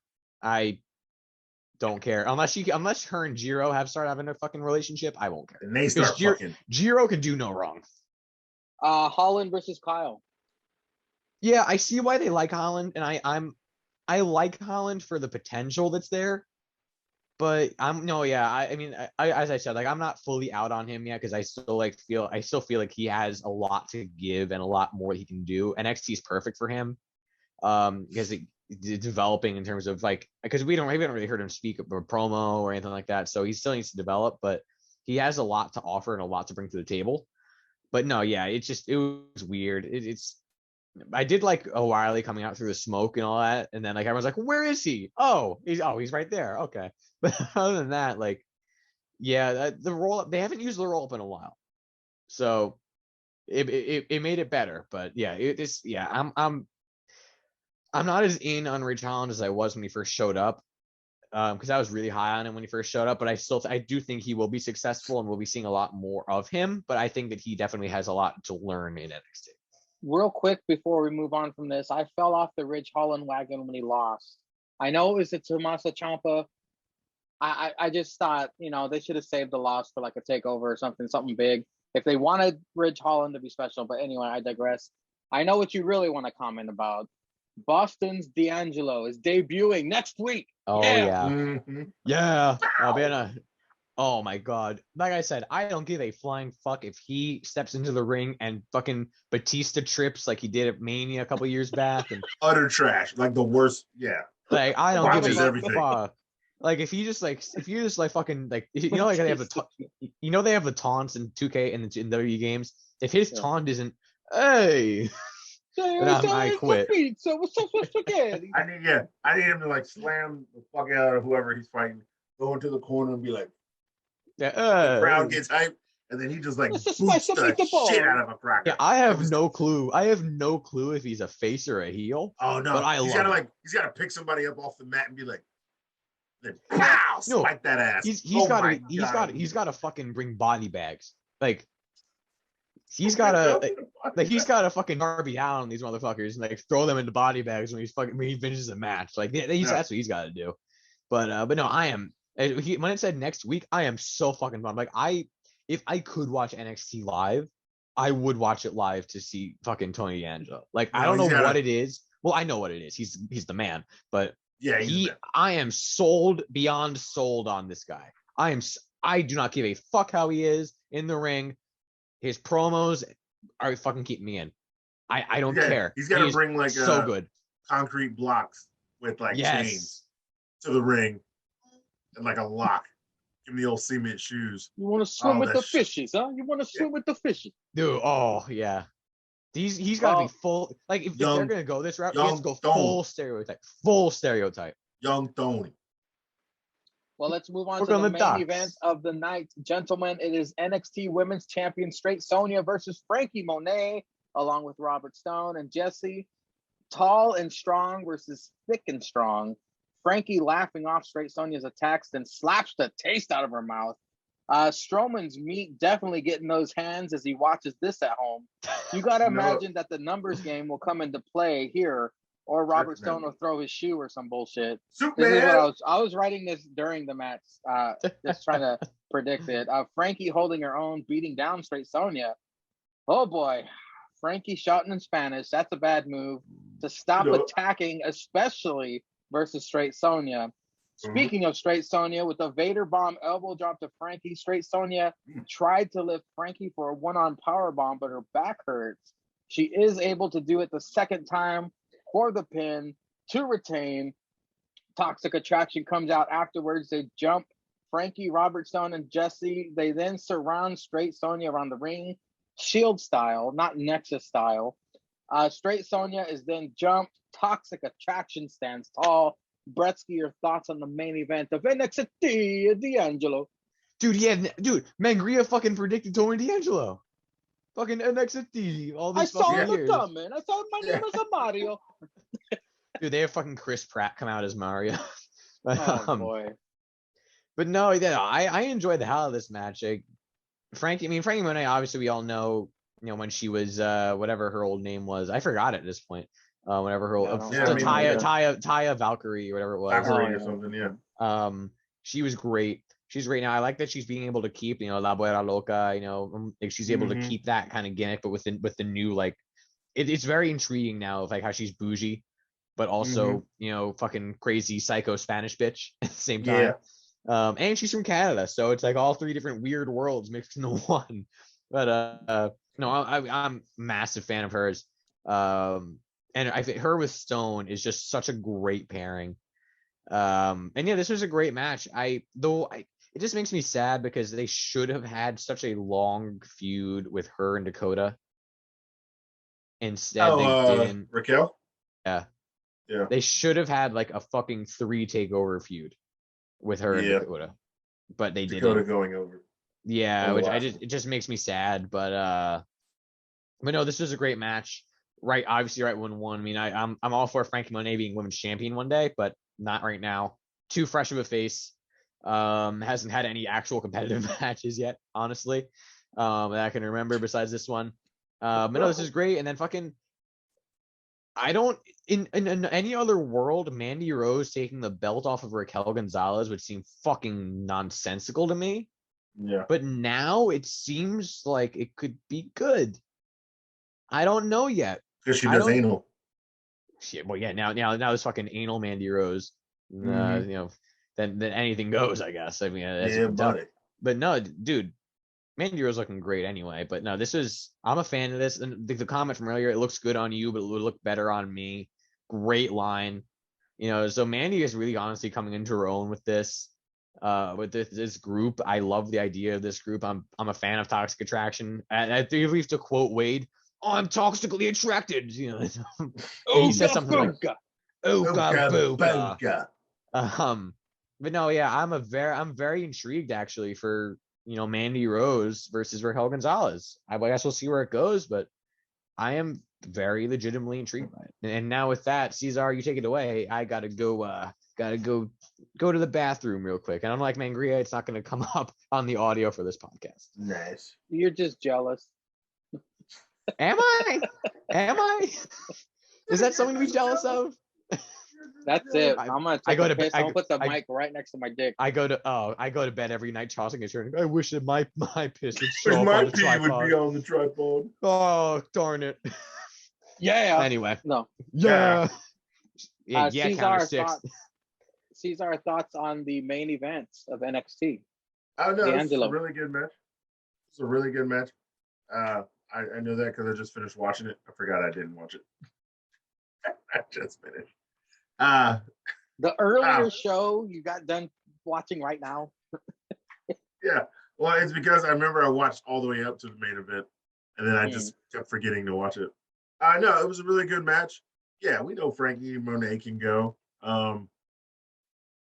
But yeah, she gets her first loss to what? The champ, though. Well, her tag team loss, I guess, happened to, but she gets her first singles loss to the champ, so it's kind of respectable. Champ. And yeah, Raquel having to be like, Frankie's working her back over, so she can't get her up for the chunga bomb because she's a big bitch. She's thick. She's thick, damn boy. She's thick. But gets her up at the end. I wasn't mad about it. Yeah, I thought Superman Stone was gonna have more fuckery. He was out there looking clean in his all-white suit. Superman Stone killing the game. But yeah, then Toxic Attraction comes out and they beat up everybody. Like everybody. Beat up Superman and them. Then beats up Raquel in the ring. And then Mandy, anal Mandy holding up the title. Looking hot. Looking like she's ready to ride some dick tonight. With that bitch's title. Good shit. Because of the way this match ended, Cesar, do you think Frankie could possibly be called up? I know it's really early, I know. But if you think about it, Hit Row was very early. Because I can 100% see Dakota Kai being called up on Monday. No, she's going to get called up. Yeah, and she's been on main event with Austin Theory. Frankie losing to the champion and then getting jumped by heels, that could possibly signal maybe them being drafted. But what do you think? if Frankie gets called up, yeah, she's got to take Superman, but I don't know if they'll take that other girl. Jesse. Jesse. She's still young. Yeah. And maybe they want to have all young people on NXT right now, people they can build with. So yeah, I would say, if anything, I'd say take Frankie and Superman and let Jesse find her way. Or if you want to keep Superman, kind of like how he built up Chelsea Green, he was building up Aaliyah. Yeah. Then let him build up Jesse. You could do that. Possible. It could be great. But yeah, Frankie could get called up. She can get called up to Raw or SmackDown because they need women, and we know she's experienced. We know she can go. She can wrestle. So it could happen. Alrighty, ladies and gentlemen, we are going to take a small break, and we will return with ATW review. Welcome back, ladies and gentlemen. It's time for ATW talk. But before that, I wanted to show off my new shirt, Mr. Mediocre. There it is. Wearing the newest shirt in my spread shirt shop. A bunch of new stuff is going to be uploaded very soon. Hopefully, if it gets approved, it's all in review. A lot of it's Fuck It Club related. So we'll see. But, Schneiders. The other Schneiders. We're going to try the other Schneiders because you know we love a good pretzel here. What flavor is that? Just a Marzen, so kind of like an Oktoberfest beer. I really like Oktoberfest beer. This one's good. I'll drink to that. Don't buy the red can. Get the blue can. It's much better. It's Wednesday night, Cesar, and you know what that means. CM Punk joins commentary. Whoop-de-woo. We kick it off with Adam Cole, baby, versus Jungle Boy. Boom. Jungle Boy able to hang with Adam Cole, baby. Punk and Tony both think Cole is annoying, but possibly one of the best in the world. Very entertaining match. These two trading blows, seemingly one-upping each other at every turn. Adam Cole is the kind of guy who listens to his own entrance music at the gym, Punk says. Jungle Boy with a Poison Rana, then a package Olympic Slam-like Samoa drop move. That was a mouthful. To Cole. Jungle Boy leaping Hurricane Rana to Cole off the apron onto the outside. Jungle Boy kicks out of the Panama Sunrise. Jungle Boy avoids the boom and applies the snare trap. Cole gets out of it. Low blow to Jungle Boy, followed by the boom. Adam Cole, baby, for the win. Of course, the super elite click comes out afterwards. All braggadocious. Kenny taunts Brian, will never get another chance again. To which Brian comes out. Kenny no balls chance starts. Challenges any member of the elite on Rampage. Why wait? Kenny wants Brian to fight the elite tonight. Brian says, okay, but not alone. To which Christian Cage, Frankie Kazarian, Luchasaurus, Jungle Boy, etc. come out and chase out the elite. Cesar, the first segment of Dynamite. That's a lot that just happened. Adam Cole, baby, versus Jungle Boy and the aftermath. I like how CM Punk said that about Adam Cole, because when he came out at the beginning of the show and wasted 7 minutes just walking around the ring, he sung his whole song. If you look at it, he was mouthing the lyrics and singing it along around the ring. I hate to correct you, but his move is not called the boom. They just have to say that because of sentence structure. It is literally just called boom, which is even dumber. Yeah, it's dumb because all about the boom. No. Yeah, because if you listen to them, they go, and there's Adam Cole, boom. And that's how they say it's the dumbest shit. And yeah, the boom is pretty bad, but it's better than boom. But because of sentence structure and the English language, you just have to say the boom. And it's the dumbest thing ever. I mean, hey man, you want to wrestle in AEW? And Vince said, fuck no, you can't take a last shot with you. Eat a dick. But no, this match is great. Leads to what MJF was talking about later. One of the 4 pillars of young talent that will keep AEW going later. Jungle Boy. Didn't look like Adam Cole had to carry him. This was a great match. super great match. Jungle Boy is fucking legit. And then Luchasaurus, who is also good. It's surprising how these guys, are always around the top tag team championships. And Jungle Boy's like number 4 in singles. But that the ratings don't mean shit because they just pretty much wrestle whoever they fucking want to wrestle because it's a fucking wrestling show. I don't know why they have fucking matches that have to be counted or whatever, and keeping score and all this other dumb shit. But no, I thought this was a really good match. I enjoyed it.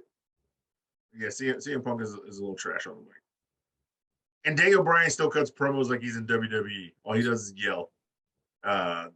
There's no like subtlety or craftiness to it. It's just like him yelling into a mic, just like he did in WWE.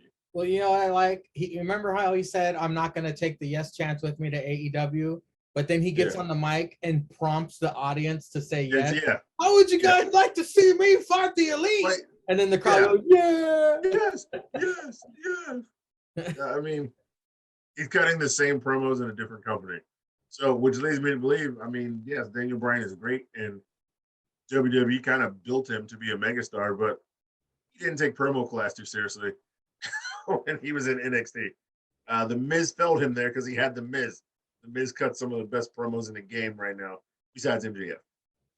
And fucking AEW and their love for multi-man tags, they bring out the entire Super Click. Yeah. Here comes Brian with his entourage. We're gonna see, my God, another 16-man fucking tag coming up. Yeah. But I digress. Up next, we get Dante Martin and Matt Sydal versus Cody Jarrett and Lee Johnson. Arn and Brandy joined them. Trouble and Cody Dice. Arn and Cody not on the same page. Nope. Who's raining down? Cody sucks chance. I'm liking New York. Dante and Lee, fantastic in-ring chemistry. Apparently they fought on Dark. Commercial picture-in-picture, Dante and Matt dominate. Cody hits the vertebreaker on Dante, gets a 2.5. Thunderous boos. Shoddy Lee drags Cody's cracker ass over and tags himself in. Lee gets the win for the team. Tony interviews Cody. Cody all worked up, calls out Malachi, and Arn says, "Stop talking."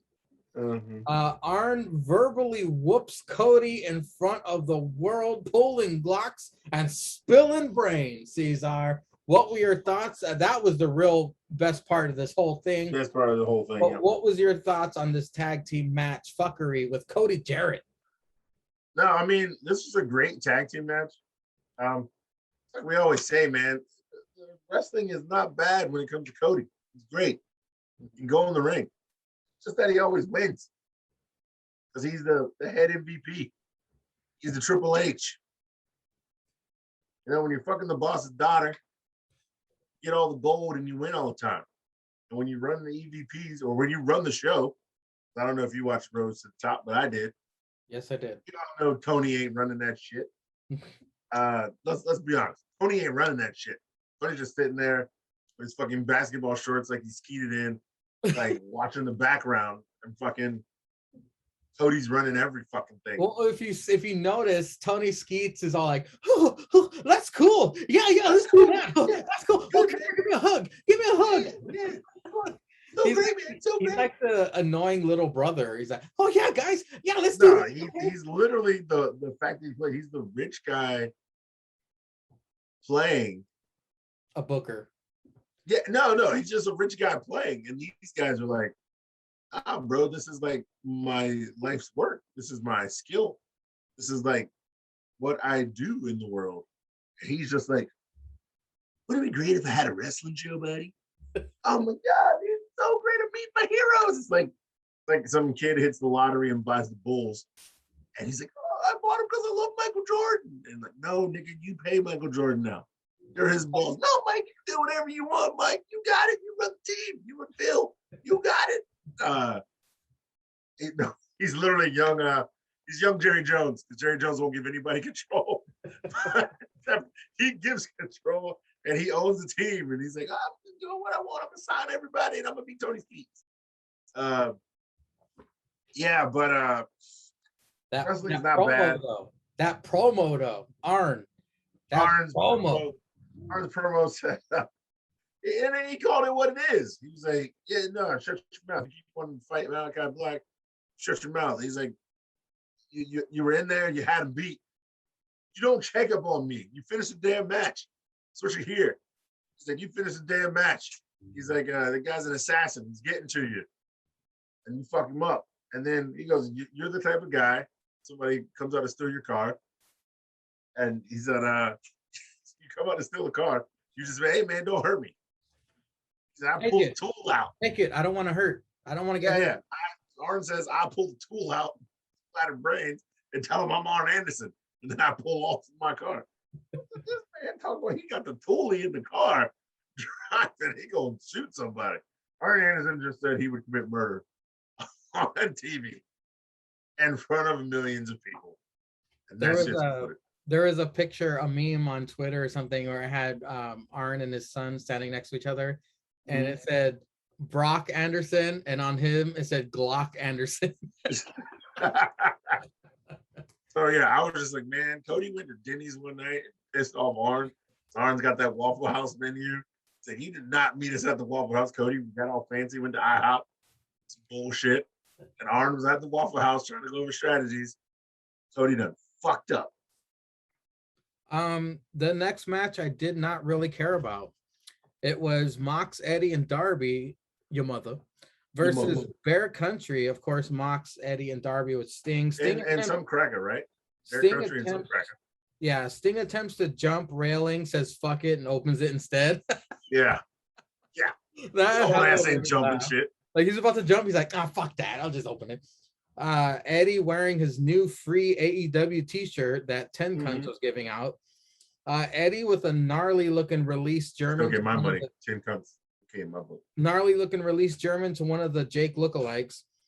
Darby coffin drops both of the Berenstein Bears, knocks them down on the outside. Green tried to jump and knock down Eddie and Mox, but bounces off them. Mox and Eddie. That was probably the funniest part of the match. Mox and Eddie take him out for the win. Scorpion death drop. Oh, well, who cares? Cesar, thoughts on this shit? Yeah, the best part of the match was that Cracker jump off the top and he just hits and he just literally bounces off. Because even the announcers were laughing, like they didn't know that spot was gonna happen. And then there's Mox and Eddie both getting mad, and Mox is just like, pick his ass up. And then they went for I guess the gorilla lariat and the German suplex for the finisher, just like them getting mad, like, what's this asshole supposed to do? Jump off the top against us. Doesn't that know who he is? Pick this bitch up. We can spike his ass. Yeah, that was probably the best part of the night. And then yeah, they win. Of course they win because they got nothing to fucking do. Exactly. I bet you. And good for Bear Country making it off dark with all these new hires. Because this proves that Mox and Eddie have nothing to do. Cynic popped wood as soon as Bear Country came out. Country came out. Oh, my boys, I used to wrestle with them. Up next, the doctor says, sorry, Ruby, no. Back of the line, bitch. To which Ruby replied with, con? Oh. This was a back and forth video segment where the doctor was responding to her win. She says, sorry, Ruby, no. Back of the line. To which Ruby replied with, Ka! You know, because she looks like a crow. Sure. Up next, in the Hardy family office versus Orange Cassidy. I feel like that was longer and you just skipped over it. Because I feel like it was funny back and forth. Those were probably the best parts. Do you remember? Yeah, that probably was the best part. Yeah. The 50-man tag team match. Oh, okay. Bretsky has returned. Is Bretsky, did you catch a buzz from them or did you have to? Bretsky has returned clean, not having to change my shirt, and a situation has been avoided. If one Jersey Shore's there, Mike from Jersey Shore. I was actually thinking of making a joke and I'm like, oh no, they're not gonna think it's funny. But no, if there's one thing the tripod has taught me is how to deal with drunken morons. So I mean, you know. First of all, I got a master's in that shit. Oh, the blue can 8 times better than the red can. Okay, but does that mean it's still shitty? No, well, I mean, it's not shitty, but it's drinkable. I would buy it because 8 times better than horrendous is still pretty bad. I would buy the blue can again. I'm never buying that fucking red can. Well, Brett, we are at the 50-man tag match on Dynamite. But let me backtrack to your thoughts on Arn's promo to Cody. Well, first things first, I want to say, because I didn't get a chance to talk about it. The fucking Adam Cole Jungle Boy match. Mm-hmm. Yeah. Oh, first class. Yeah, Absolute first class. It did. I mean, it picked it back up in the main event, I think. But it was up and down because the fucking Arn promo is the greatest thing I've ever heard in my life. And I'm an old man, but I pulled a Glock and spilled his brains on the floor. God damn, Arn. Calm down. He literally talked about murder on live. He said he would murder, and CM Punk on commentary. I'm sure he has some bodies in his past, but he never used a Glock. You never know. Yeah. But no, that was great. I mean, if this doesn't turn into fucking heel Cody, then I don't know what will. Because the fact that they're acknowledging it was just well done. It was very well done. And yeah, then we're on the Million Man tag. Versus Orange Cassidy and the Dark Order. The Dark Order still dysfunctional as thank you Brody chants begin. Pandemonium before the commercial picture-in-picture. Yep. Evil Uno storming out, upset with Stu Grayson. -1 comes out and throws out papers in Uno's face. TJ is there too. I think that was Brody's wife, right? Brody's wife. That's Brody's wife. Yeah. Shouts at them to go back and fight together for Brody. Dark Order all on the same page, whoop ass and win. Incredible teamwork when they're all on the same page. Everyone celebrates in the ring. Hoist -1 up. Wow, that was really good. I mean, we don't like the multiple man tag, but the thing at the end for Brody, that was really cool. I like that a lot. Cesar, what were your thoughts on that whole debacle? Just on JR. So when -1 came out and threw the papers, damn, this bitch is old and fat. What the fuck? Sorry, I'm watching Ring of Honor. So when -1 came out and threw the papers, turn this off. I just want to watch the old fat guy. Just try to hit him with salt. He's probably gonna break his neck. He came out and threw the papers, and JR's like, "Yeah, that's right, boys. Get your shiz knit together to get back in the ring and fight it out with your friends."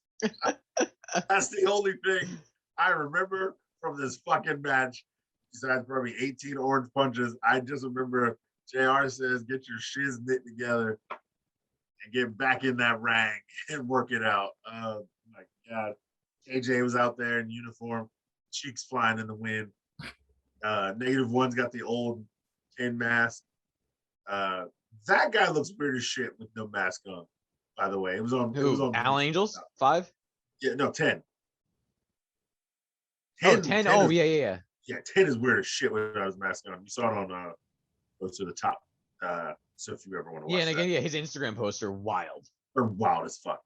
So yeah, but yeah, that was funny as shit. I was pretty much laughing at JR, and we all knew the faces were gonna win. They're in Brody's hometown. -1 came out. Yeah, we all knew Brody was gonna win. So yeah, that was it. Real quick, Cesar, before I move to Bresky, Leo Rush is all elite. Oh yeah, that thing. Yeah, he got retired. I don't know what the fuck he was talking about with his fuckery. But yeah, so the thing is, he retired because, the doctor said he had that fucking neck injury shit. And then they looked again and they were like, "Oh no, you're good to go." So he just got faster than Daniel Bryan Edge, if you want to say. Technology's so good that, they went to Wakanda, they got a piece of vibranium, stuck it in his neck. They got there's literally like 50 million black people on Chadwick Boseman's list before he died. And he said they can get vibranium. I just barely made the list, but I don't have the flight ticket money to get to Wakanda, so I can't get my vibranium unless this podcast would actually make money, or maybe give me some t-shirt money or something. So I have he gives you the money back that you spend on the t-shirts. Yeah, the t-shirts. Just do a Kickstarter for your new liver. Don't bother Wakanda. Yeah, I know. I know, man. Fuck that. If I get a vibranium fucking liver, I can drink all day. You do anyway. You're right.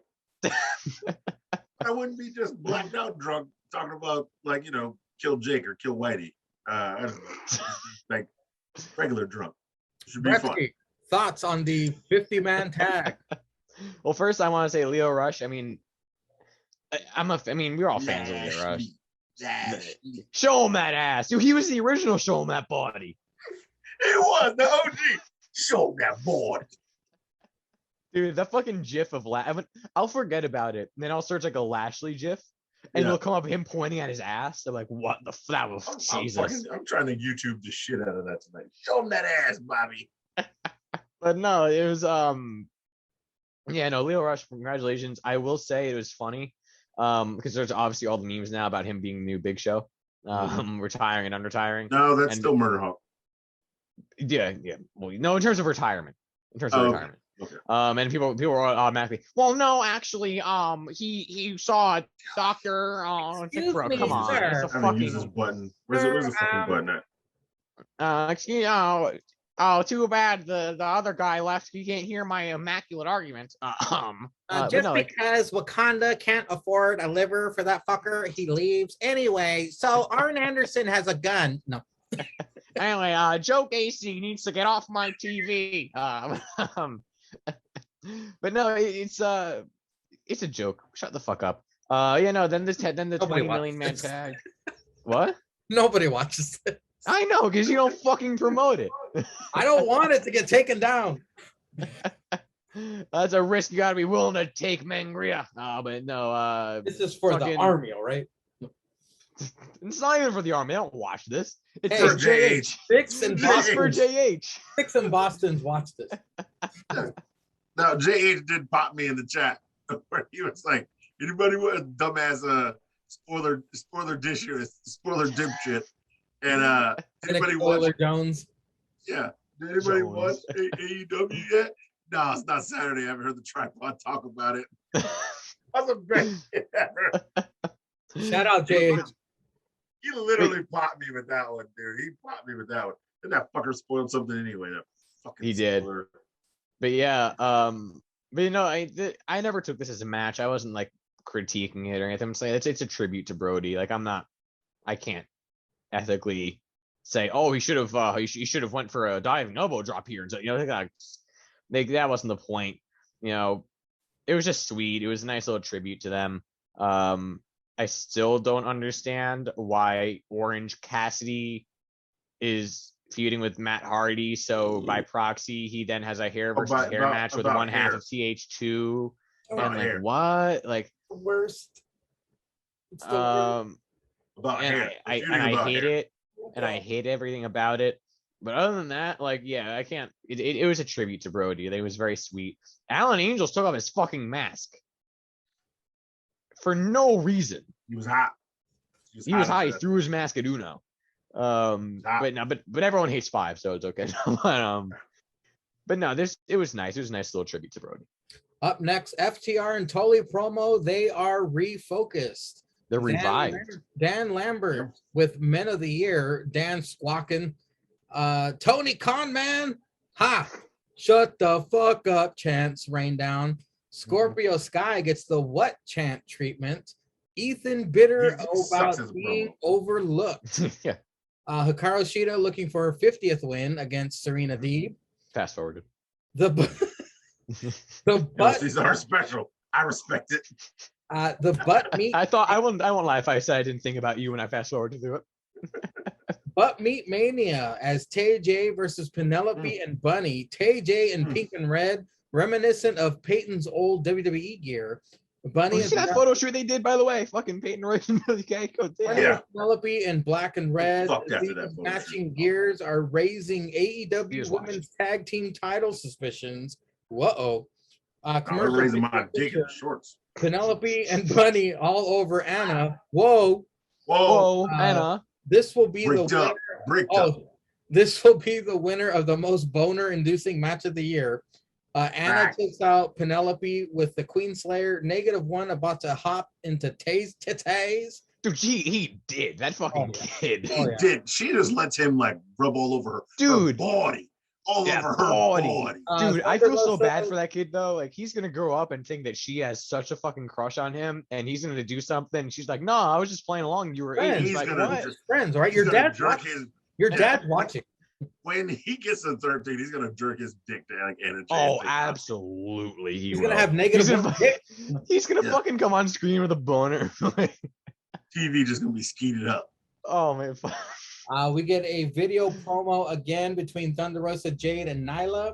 CM Punk says in a three-way, someone always gets left out, and feelings are hurt. He did not say three-way. He said threesome. He said threesome. Yeah, he did say threesome.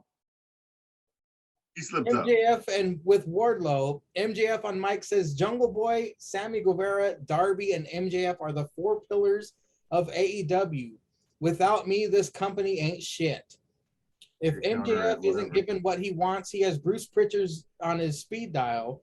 Darby comes out. MJF calls him a school shooter mime on a skateboard. Bro, Dude, this promo was insane. this promo was gold.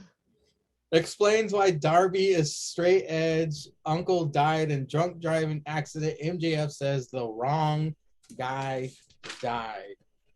So great. So great. Darby says you won't break me mentally. MJF and Wardlow leave. We get a Sammy and Miro video package for their match on Friday.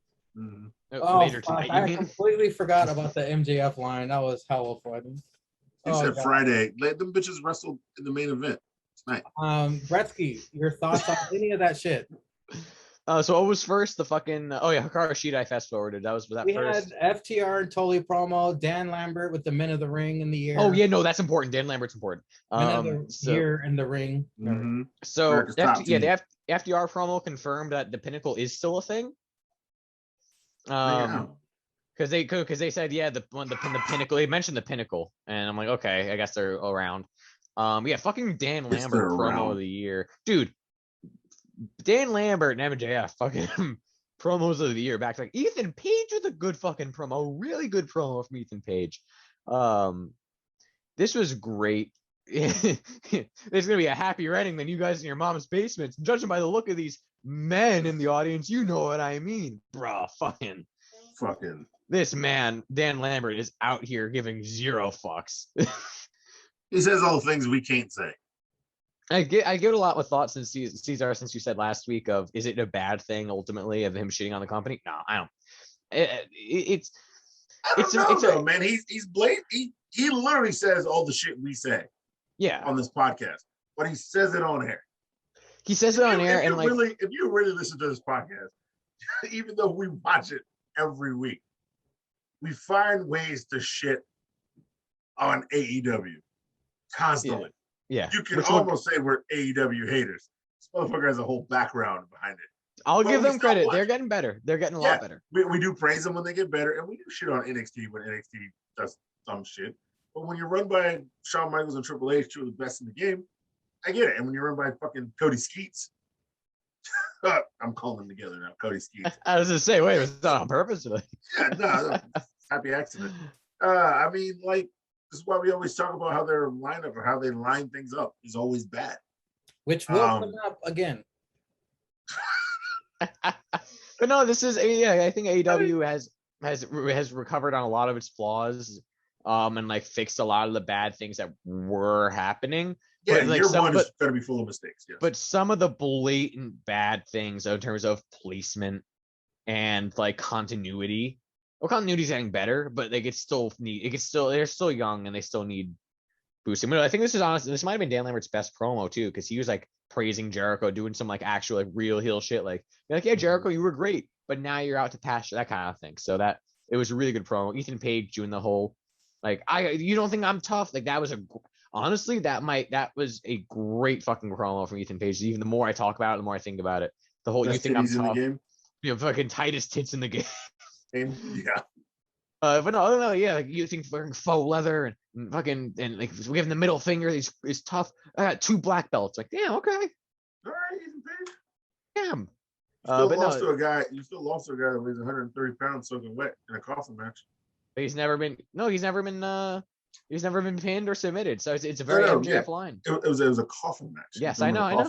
Oh know. Well, before But we I- move on, Cesar, go ahead. You give your 2 cents since you interrupted like 100 times.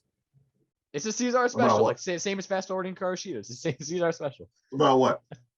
The Dan Lambert stuff with Ethan Page and Scorpio. Scorpio sucks on the mic. That's all you need to know. Dan Lambert is God.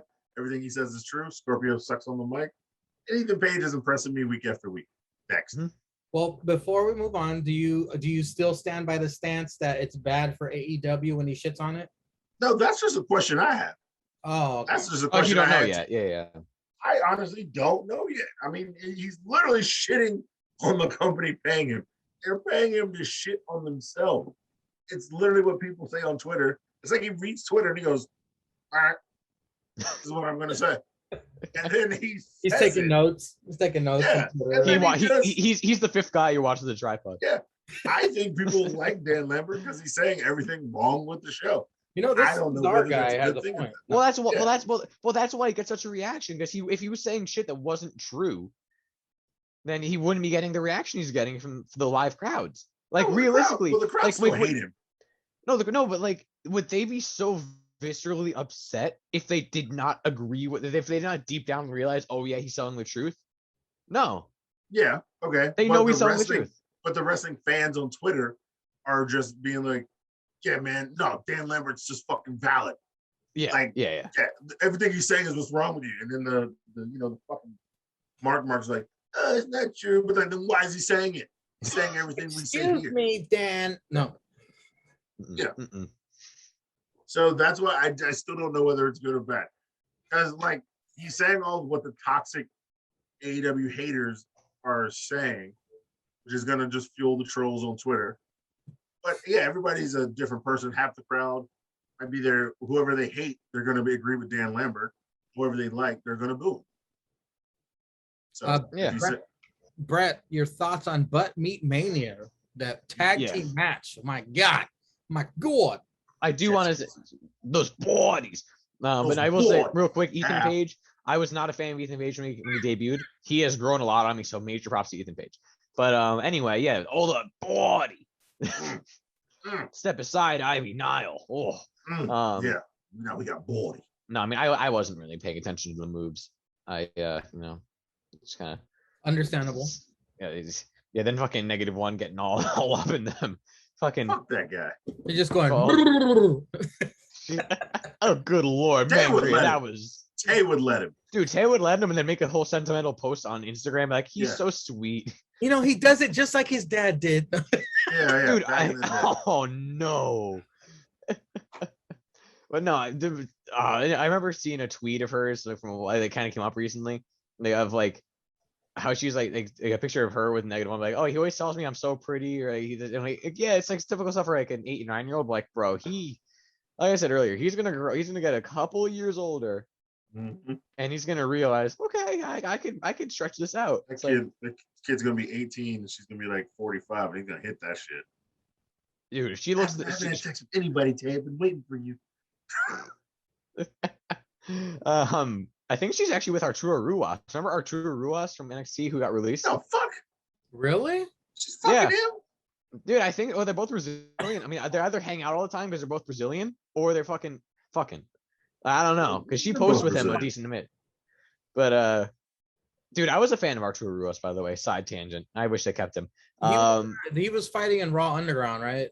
He was in a Raw Underground. Then he had like that. They had like that big like vignette for him, and then he had like one match, and like I think he might have gotten hurt or something happened, and then they just released him. That's not the WWE I know. That's not the then what was next? Well, Cesar, your thoughts on Butt Meat Mania, sir? Man, that shit was good. Good. It was a good match. It was a legitimately good match too. It was actually good. Yeah, Tay Conti's got like 7 pictures with -1 on her Instagram. She's like all the feels. I'm like, yeah, that kid's gonna hit. Yeah. Oh my god. I mean, just too much talent in the ring. I do mean talent as in they can wrestle. Talent, they are all hot. You can be bricked up watching this whole match. I wouldn't blame you. I wouldn't blame if you're all bricked up. You know, you could be down Universal and watch this match. Especially following that Sheeta promo. Ooh-wee. Fucking Christ. I forgot that bitch talk. Stupid bitch. God, I hate Sheeta. I am. Yeah, I hate Sheeta now. I can't stand her. But no, this was a good match. I do like how that's gonna be her finisher now. Anna Jay hit that crazy like long head mule kick to the Queen Slayer. She hit Penelope with that kick. Yeah. And then snatched her right back. She kept the arm, snatched her right into the Queen Slayer and fell to the ground with it. That shit was like, it was smooth, it was clean, it looked vicious. That actually is a finisher that I thought was really good. And yeah, like how do you improve on the classic sleeper hold? Yeah, you kick that bitch in the face, knock her out, and then choke her ass out. And then she did the shit we talked about, like Ruby Soho should have did. Penelope didn't tap, did she? No, she just kind of like passed out, and they called the match. So I'm just get me mad how they like. It's Ruby no. Get it right. Ruby no. Sorry. Apologize, Miss Ruby. Miss Ruby no. Bretsky, MJF, his promo. Oh boy. So I kept reading on Twitter, like I saw MJF kept on tweeting like, "Oh, you don't think I can break you mentally?" And I'm like, "Okay, so he did something with Darby." And then like I kept on seeing like how people thought he went too far, and I'm like, "Okay, MJF did something good." And this man came out here and praised Jungle Boy, but I beat him. He praised Sammy, I beat him, and Darby too. Skips over Darby, praises himself. Darby had a match and came out again to confront this man. Yeah, in a suit, but he had time to run a suit, but not redo the face paint. That's an extra $500 on Cameo. But this man came out. Apparently the fucking drunk uncle thing is real. Yeah. Damn. You probably had to sign off on that. Oh yeah, that's something that he's it like, was hey, his idea. Darby's like, yeah, mention my dead uncle. Yeah, it'd be funny. This man, MJF, outdoes himself every fucking Wednesday. Motherfucking right. This guy comes out here and says the wrong man died after calling him a school shooter. Hold on, Breastfeed. Let me correct you. A school shooter mime on a skateboard. That is the greatest insult ever. Make it a t-shirt. A really fucking long, convoluted t-shirt. Canceled immediately. But no, this was good lord. We would have like ready and Gray would be like, I just posted it. Pay for a Go buy it. Yeah, it'd be like the gravy ass juice shirt. It'd be taken out. One of a kind right there. One of one, bitch. But no, I mean, Darby also, this might have been Darby's best promo sequence. Yeah. Like him being like the mentally tough, like I had a shitty past. That's why I have the face paint. That's why I'm this daredevil. I don't give a fuck. You can't. I'm mentally tough because of all the shit that happened to me. This did more for him than I think Sting does. Like this promo, this did more than Sting did. This was great. And MJF being like, you know what? No. And just walking out. Great. And they're going to have a great match at fucking next pay-per-view. They're going to have a banger of a match. Mm-hmm. So this gonna be good. Chef's kiss of chef's kisses. Cesar, thoughts on that promo? Scathing. And 2-time diamond ring. Oh my God. MJF can't do no wrong. I don't understand how he has all these long-winded promos and he never misses. He never misses. Not once. Not once. Wait a minute. He's not like Johnny can't miss, is he? No. Johnny's entertaining and great. MJF is just like, he hits the spots that he needs to hit. I'm sorry. And he's still the number one heel on AEW. I don't care who the fuck y'all think the number one. Well, number one heel is Cody Rhodes. Yeah. But yeah. But heel wise, MJF is the number one heel. Oh yeah. On fucking on ATW. Joe Mangria, did you watch Rose to the Top? Yes. We will talk about it after Rampage. All right. Yeah, I'm just saying Darby's that weird kind of guy, and you definitely get it in Rose to the Top. Especially when he has like a scene with Cody when they're talking about something.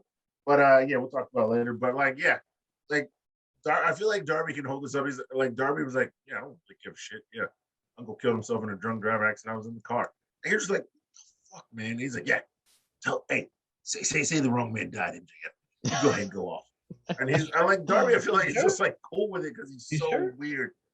And then MJF's like, well, I'm gonna call you a fucking school shooter. All right, fine. I look that way. I'm weird as fuck. Like he's probably like, I thought about it twice when I was in school. What the fuck, man? I was just saying shit. Cool out, man. Who do you think I am, Arn Anderson? Yeah, I got the tool right here. This is gonna be a great feud. I feel like MJF is just gonna verbally chop him down. Sad part is, I feel like Darby's probably gonna win though, because MJF's gonna versus Fish. Darby will probably win. Darby will win. Darby's gonna win, yeah, because MJF is gonna cut him down week after week in these promos. But I feel like Darby's just gonna eat that shit, and he's just gonna be like, "Yo, ass in the spring." I feel like that's fine though, right? Because no, MJF I want MJF to win. I like MJF talking shit about these people. Wait. Where somebody was bragging about giving someone their first loss. Was it MJF giving Darby his first loss, or was it Darby giving MJF his first loss? None. You remember that? They were bragging about that. It's like, I handed you your first loss. No, MJF bragged about having the first match. Somebody was bragging about Darby's first loss was to Cody. Maybe Darby did give MJF his first loss. I think I don't think, because remember Bretsky when he mentioned the 4 pillars and he goes, I beat this guy, and then he went over Darby, goes, and then Darby. But anyway. And Darby, yeah. Oh yeah, maybe. Yeah. But I think it's fine though, because like Darby, it does a lot, like it does more for both of them for Darby to beat MJF after the verbal abuse than it does for MJF to beat Darby. Especially after Darby lost to Punk. I brought that up because you guys were talking if they face. I think MJF should win. I think MJF should beat Darby. Well, if Darby gave MJF his first loss, I think MJF should defeat Darby then. Well, I think maybe they should do like MJF wins via Wardlow or something like that, like a fuck shit win, and then they have a blow off of like a hardcore match where Darby wins. Well, yeah, because MJF and Jericho had 14 matches. MJF and Darby can have a couple more matches. Yeah. Jericho comes back. I challenge you one last time.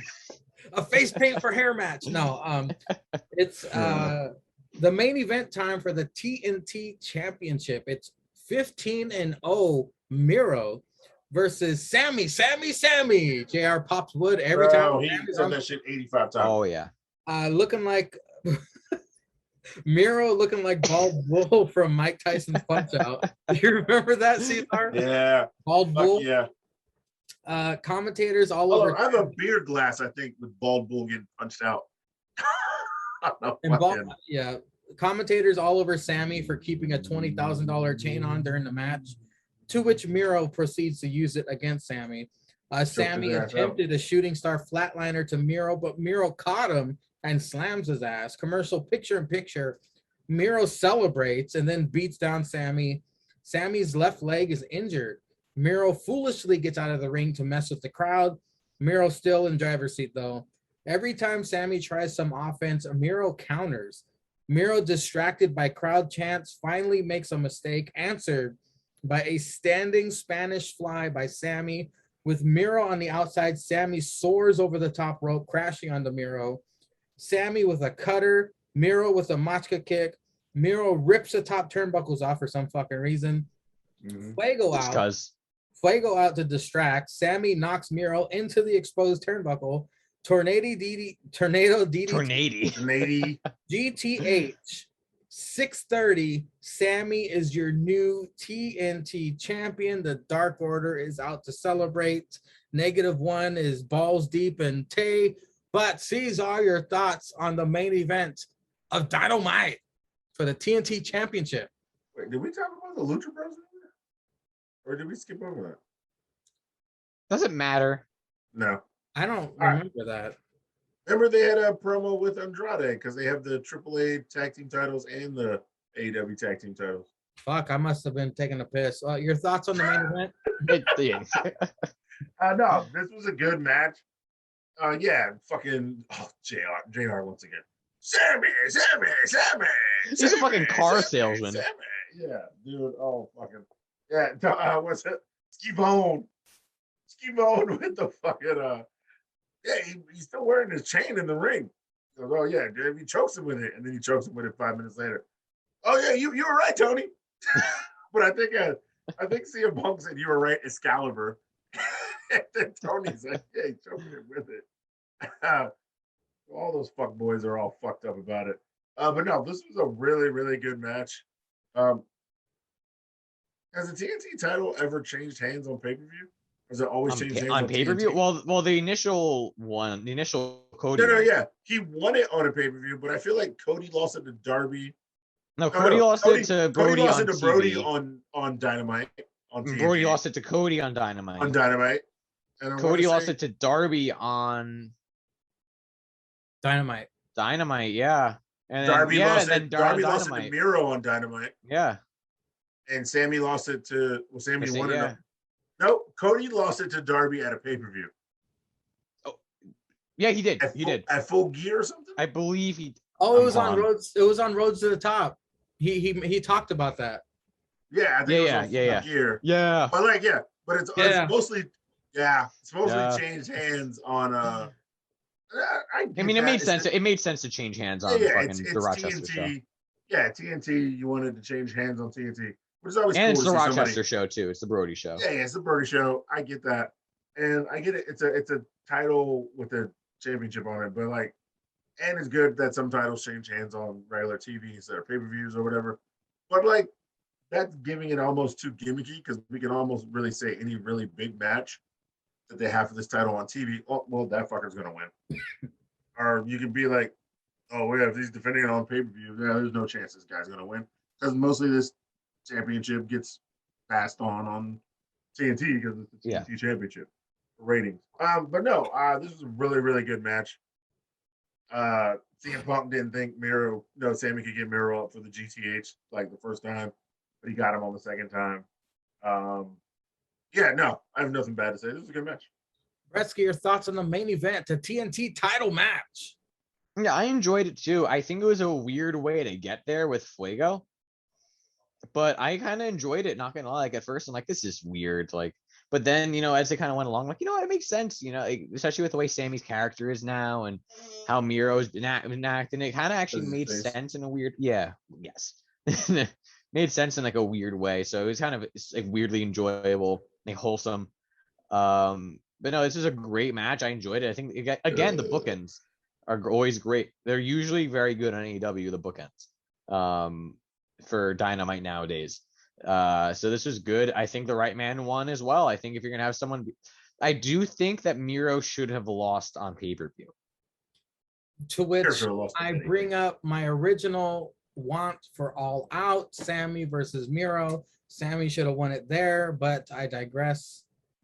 I agree. I think it was sweet to have the title change at the Rochester Brody Lee tribute show. So it's it kind of cancels itself out in a way to me because it's okay, that was the TNT title, so it's fine. If it was is that booking yourself in a corner? Let's say they go back there in a year and there's a TNT championship match with heat behind it in a feud. Yes. Are we just gonna go, oh well, title's gonna change hands here? Oh yeah, I think they had to. But if it was just a random fucking show in Wichita, for no reason, I'm well, why don't you do this all out? But no, I'm happy that Sammy won. Sammy deserved to finally win some gold. Even though this is not gold, it's kind of red. He's still going to get the gold nameplate. Yeah. I'm happy for Sammy. I'm happy it's not a Miro anymore. As much as I like Miro just in general, the fucking matches were terrible. It was just him squashing people, going game over, and whatever. Every 2.5 talking about his hot wife, who is hot. Dude, her fucking stories about her getting drunk with Kayla. Woof. Yeah, buddy. But no, yeah, it was a good match. Might have been Miro's best match in AEW. Second, I think it was this, and then second best was with Eddie Kingston, your mother. I'm happy as hell for Sammy. He seemed super excited too when he posted on Instagram. He fucking deserves it. It's crazy to think that he wasn't initially going to get signed. That this is all Jericho. Jericho saw him in indie shows, hey, let's sign this kid. He wasn't supposed to get signed, and now he's one of the future stars of the company. So major props to him. Well, speaking of Lana and her Instagram stuff, she posted a video today about her doing autographs. And she goes, yes, I'm here doing autographs. And, you know, I'm over here with my fans. And then all of a sudden, this guy shows up. And she turns the camera and it's Sammy with the TNT title. Damn. And she goes, why are you here? And he was like, oh, you know, I'm just a big fan. You know, the fans are cheering. We want Lana. I'm a big fan, you know. She goes, maybe I'll just steal your title. And he goes, Oh, you whoa, sound like whoa, whoa, fucking. You sound like someone we don't want to don't talk do about. that. Don't do that. But Mhm. it was pretty funny. Cesar, I take it you have a much better memory than I do when it comes to Roads to the Top, because the one thing I want to mention about Roads to the Top was Cody's cunty sister. Bruh, she's a G. Teal is a G. Dude, I gotta watch this show. I gotta watch this. All up Alright, in look, Brandy's is Gretzky, about using is some the good- Rhodes name. This is some good fuckery. This first episode was some good. You need to watch this fuckery. It's some good fuckery. So I know Cesar saying this about fucking a Cody Rhodes thing. And Yeah, I believe it. Well, this has nothing to do with wrestling. It's just reality TV. Yeah, it's just Cody- drama. Cody's basically a drunk. Yeah, he's a man of the Cody- people. Cody's basically Dusty, but skinnier. Oh, that's incredible. I love everything about that. Brandy's a hood bitch who's Yeah. just pregnant. That's why they're I was married. crossing my fingers she would say Hefo, but she never did. She never did. This Hefo? actually Gotta get starts. swollen there. Oh, and this starts around the Caesar Bernani promo. That's where it starts. You remember that? You mean fucking? You Go-Go? mean not Cesar Bonani? You A mean the Go-Go. Go-Go? Go-Go. Sorry, a Go-Go promo. I was gonna say Cesar Bonani. They just Yeah, sorry. I don't know. Yeah, this starts around the Go-Go promo where Ricky Starnes had his broken neck. Yeah. That's Oh, where this yeah. How kinda- was Ricky? How was Ricky? Oh Rick- man, So Ricky. it wasn't party Ricky. This was still like this is like talking work Ricky. Oh, And ew. apparently Julia Hart's fucking Shoddy Lee. Yep. Whoa, what? They Yeah, went up because to Cody. they came to went up Cody. to Cody and it's like, hey, we just want to let you know that we fucking. Yeah, Whoa. All right. Julia Hart. Damn. Julia And Hart. Cody, like that dark Cody's like, okay. cool. He's like, cool. Like it's funny because Cody was given this thing, and then they always have a close up of their room, their private room, and it's always like Cody and Brandy Rhodes, and Cody's like, yeah, man, being an MVP and manager, you know, my door is always open, and people are always knocking on my door, and like they're at like 3 hours till like live, and like Shoddy's like with Julia Hart, and he's like, hey man, I just want to let you know, like we're dating, like blah blah. I just want to get it out in the open. And he's like, cool, and then like walks up the stairs to the ramp.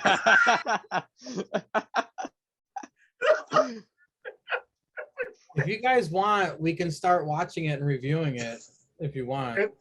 Dude, It's I don't good know if I'm function. gonna have the time, but Yeah. because I don't know what I don't know if I'll have that much You time. know to what, fucking- Cesar, I think it's gonna be a me and you thing, man. And then, but I'll Dude, you guys watch can and review talk it and then about I'll watch it on Sunday. No, or you can just hear us. You can just hear us drunkenly talk about it because the baby shower was the best. Cody sitting there gargling bourbon in front of like Brandy's mom. Brandy's mom is like on some shit. Look, Brandy's family is fucked up. Cody's family is fucked up. Oh, it's so great. It's The so mom, she's all scared of the mom. She goes, my Yeah. mom was scary. When growing up, my Yeah. mom was scary. great. Scary. She beat your ass. Like, oh, So Chelsea basically, what I'm Green- getting from this is that they're very lovable people off screen. Yes, How very likable. about this, Cesar? It's called Roads to the Top. What about our show's gonna be called Drunk Driving? Drunk driving with Darby Allin's uncle. Drunk driving on the roads. Darby. We're just talking about Rose to the Top. So Darby has coming up. Darby has the match with Miro. Where he's gonna lose the title. Yeah. And Cody was talking to Darby. He's like, "Yes, the wrestling business is bittersweet because like won all the titles, and then you really have to hand the title to somebody." And they kind of show highlights of the match of when Darby won it. And he's talking about how bittersweet that is when you have to like pass it on and keep passing it on. So Darby's like in the back. Darby's like, yeah, man, I slept out in the car. He said, I slept out in my car in front of the arena last night just to remind myself like where I am. And Cody, and he goes through the story like how he was homeless when he started wrestling. He said he wouldn't get dressed in the locker room with people. he would get dressed like in the bathroom by himself. Oh, Mangrave's got to leave. Yeah, I was just talking about. He said he had he would get dressed in the back. He said he would sleep in his car going from show to show, like he was paying his dues because he was homeless, but he had a car. And he said, "Yeah, man, he goes, I do that before a big match, just to like put myself back in that perspective. I respect it. He's like, I appreciate it. And this was when he had he usually has the half and half face paint. Yeah. This is when he had the bottom half face paint. Oh, yeah. Instead of doing, and Cody noticed it. He was like, oh man, he's like, the bottom half. He goes, yeah, I'm trying to do like this for like big matches. I want to do it like this way instead of that way. He goes, yeah, but I slept in my car last night. I'm like, I respect him. I'm like, God damn, you're a weird guy, bro. Oh yeah, I respect the hell out of that. Like like that, but yeah. Yeah, but he's you just see him, it's weird. He's standing back there with the title. And Cody's like, yeah, man, Darby's like killing himself. He's like, because this is when he got thrown on the stairs by the man of the year. Oh yeah. And he's like, how you feeling? And he's like, oh man, I'm a bit stiff. Like, I still feel a little hurt. He goes, those stairs took a lot out of me. And Cody's like, yeah. Yeah. Yeah. And then like it's crazy because like you have like Sammy and them kind of like talking in the background, and Sammy's like, yeah, this shit hurts. He's like, if somebody would tell me how real this shit hurts, like I'd have been like, nah, I don't want to do this. Maybe I want to go to school. He's like, what made you wake up? It hurt. But like, we love it and everything. And it's like, I guess when Cody cut that promo on a go-go, he didn't like practice it in front of anybody. Usually he practices in front of Brandy. Yeah, and she didn't know. And he's like, it was literally a live thing. He just literally wrote it like. Yeah, okay. That was a good promo for the fuck, especially for live. It was a good promo. Yeah, anyway, he's like, I'm gonna rip it. Like nobody knew. And then like he's like Goldust is like a lot at the table in the back. Like every time you saw him, he was like at the fucking table watching the Dynamites. And he's like right back there. And then like they were going over with Ricky, because Ricky was scared when he broke his neck. And they were like, yeah, man, we just kind of need you to like take charge with promos and cut that. So Ricky was like super pressure. And then Cody just kept like being like, yeah, man, it's all good. You got to, and Goldust is like, you got to freak him the fuck out. And he's like, he's already freaked out. He's like, well, if you freak him the fuck out, why he's freaked out? If he flubs his promo, you're basically telling him if he flubs his promo, he's done. Because he's got a broken neck. And I'm like, man, I was like, he's fantastic. Apparently. So Dustin's the fucking like old cowboy. And he's basically So apparently someone's trying to steal my identity. I just got some weird shit going on my phone.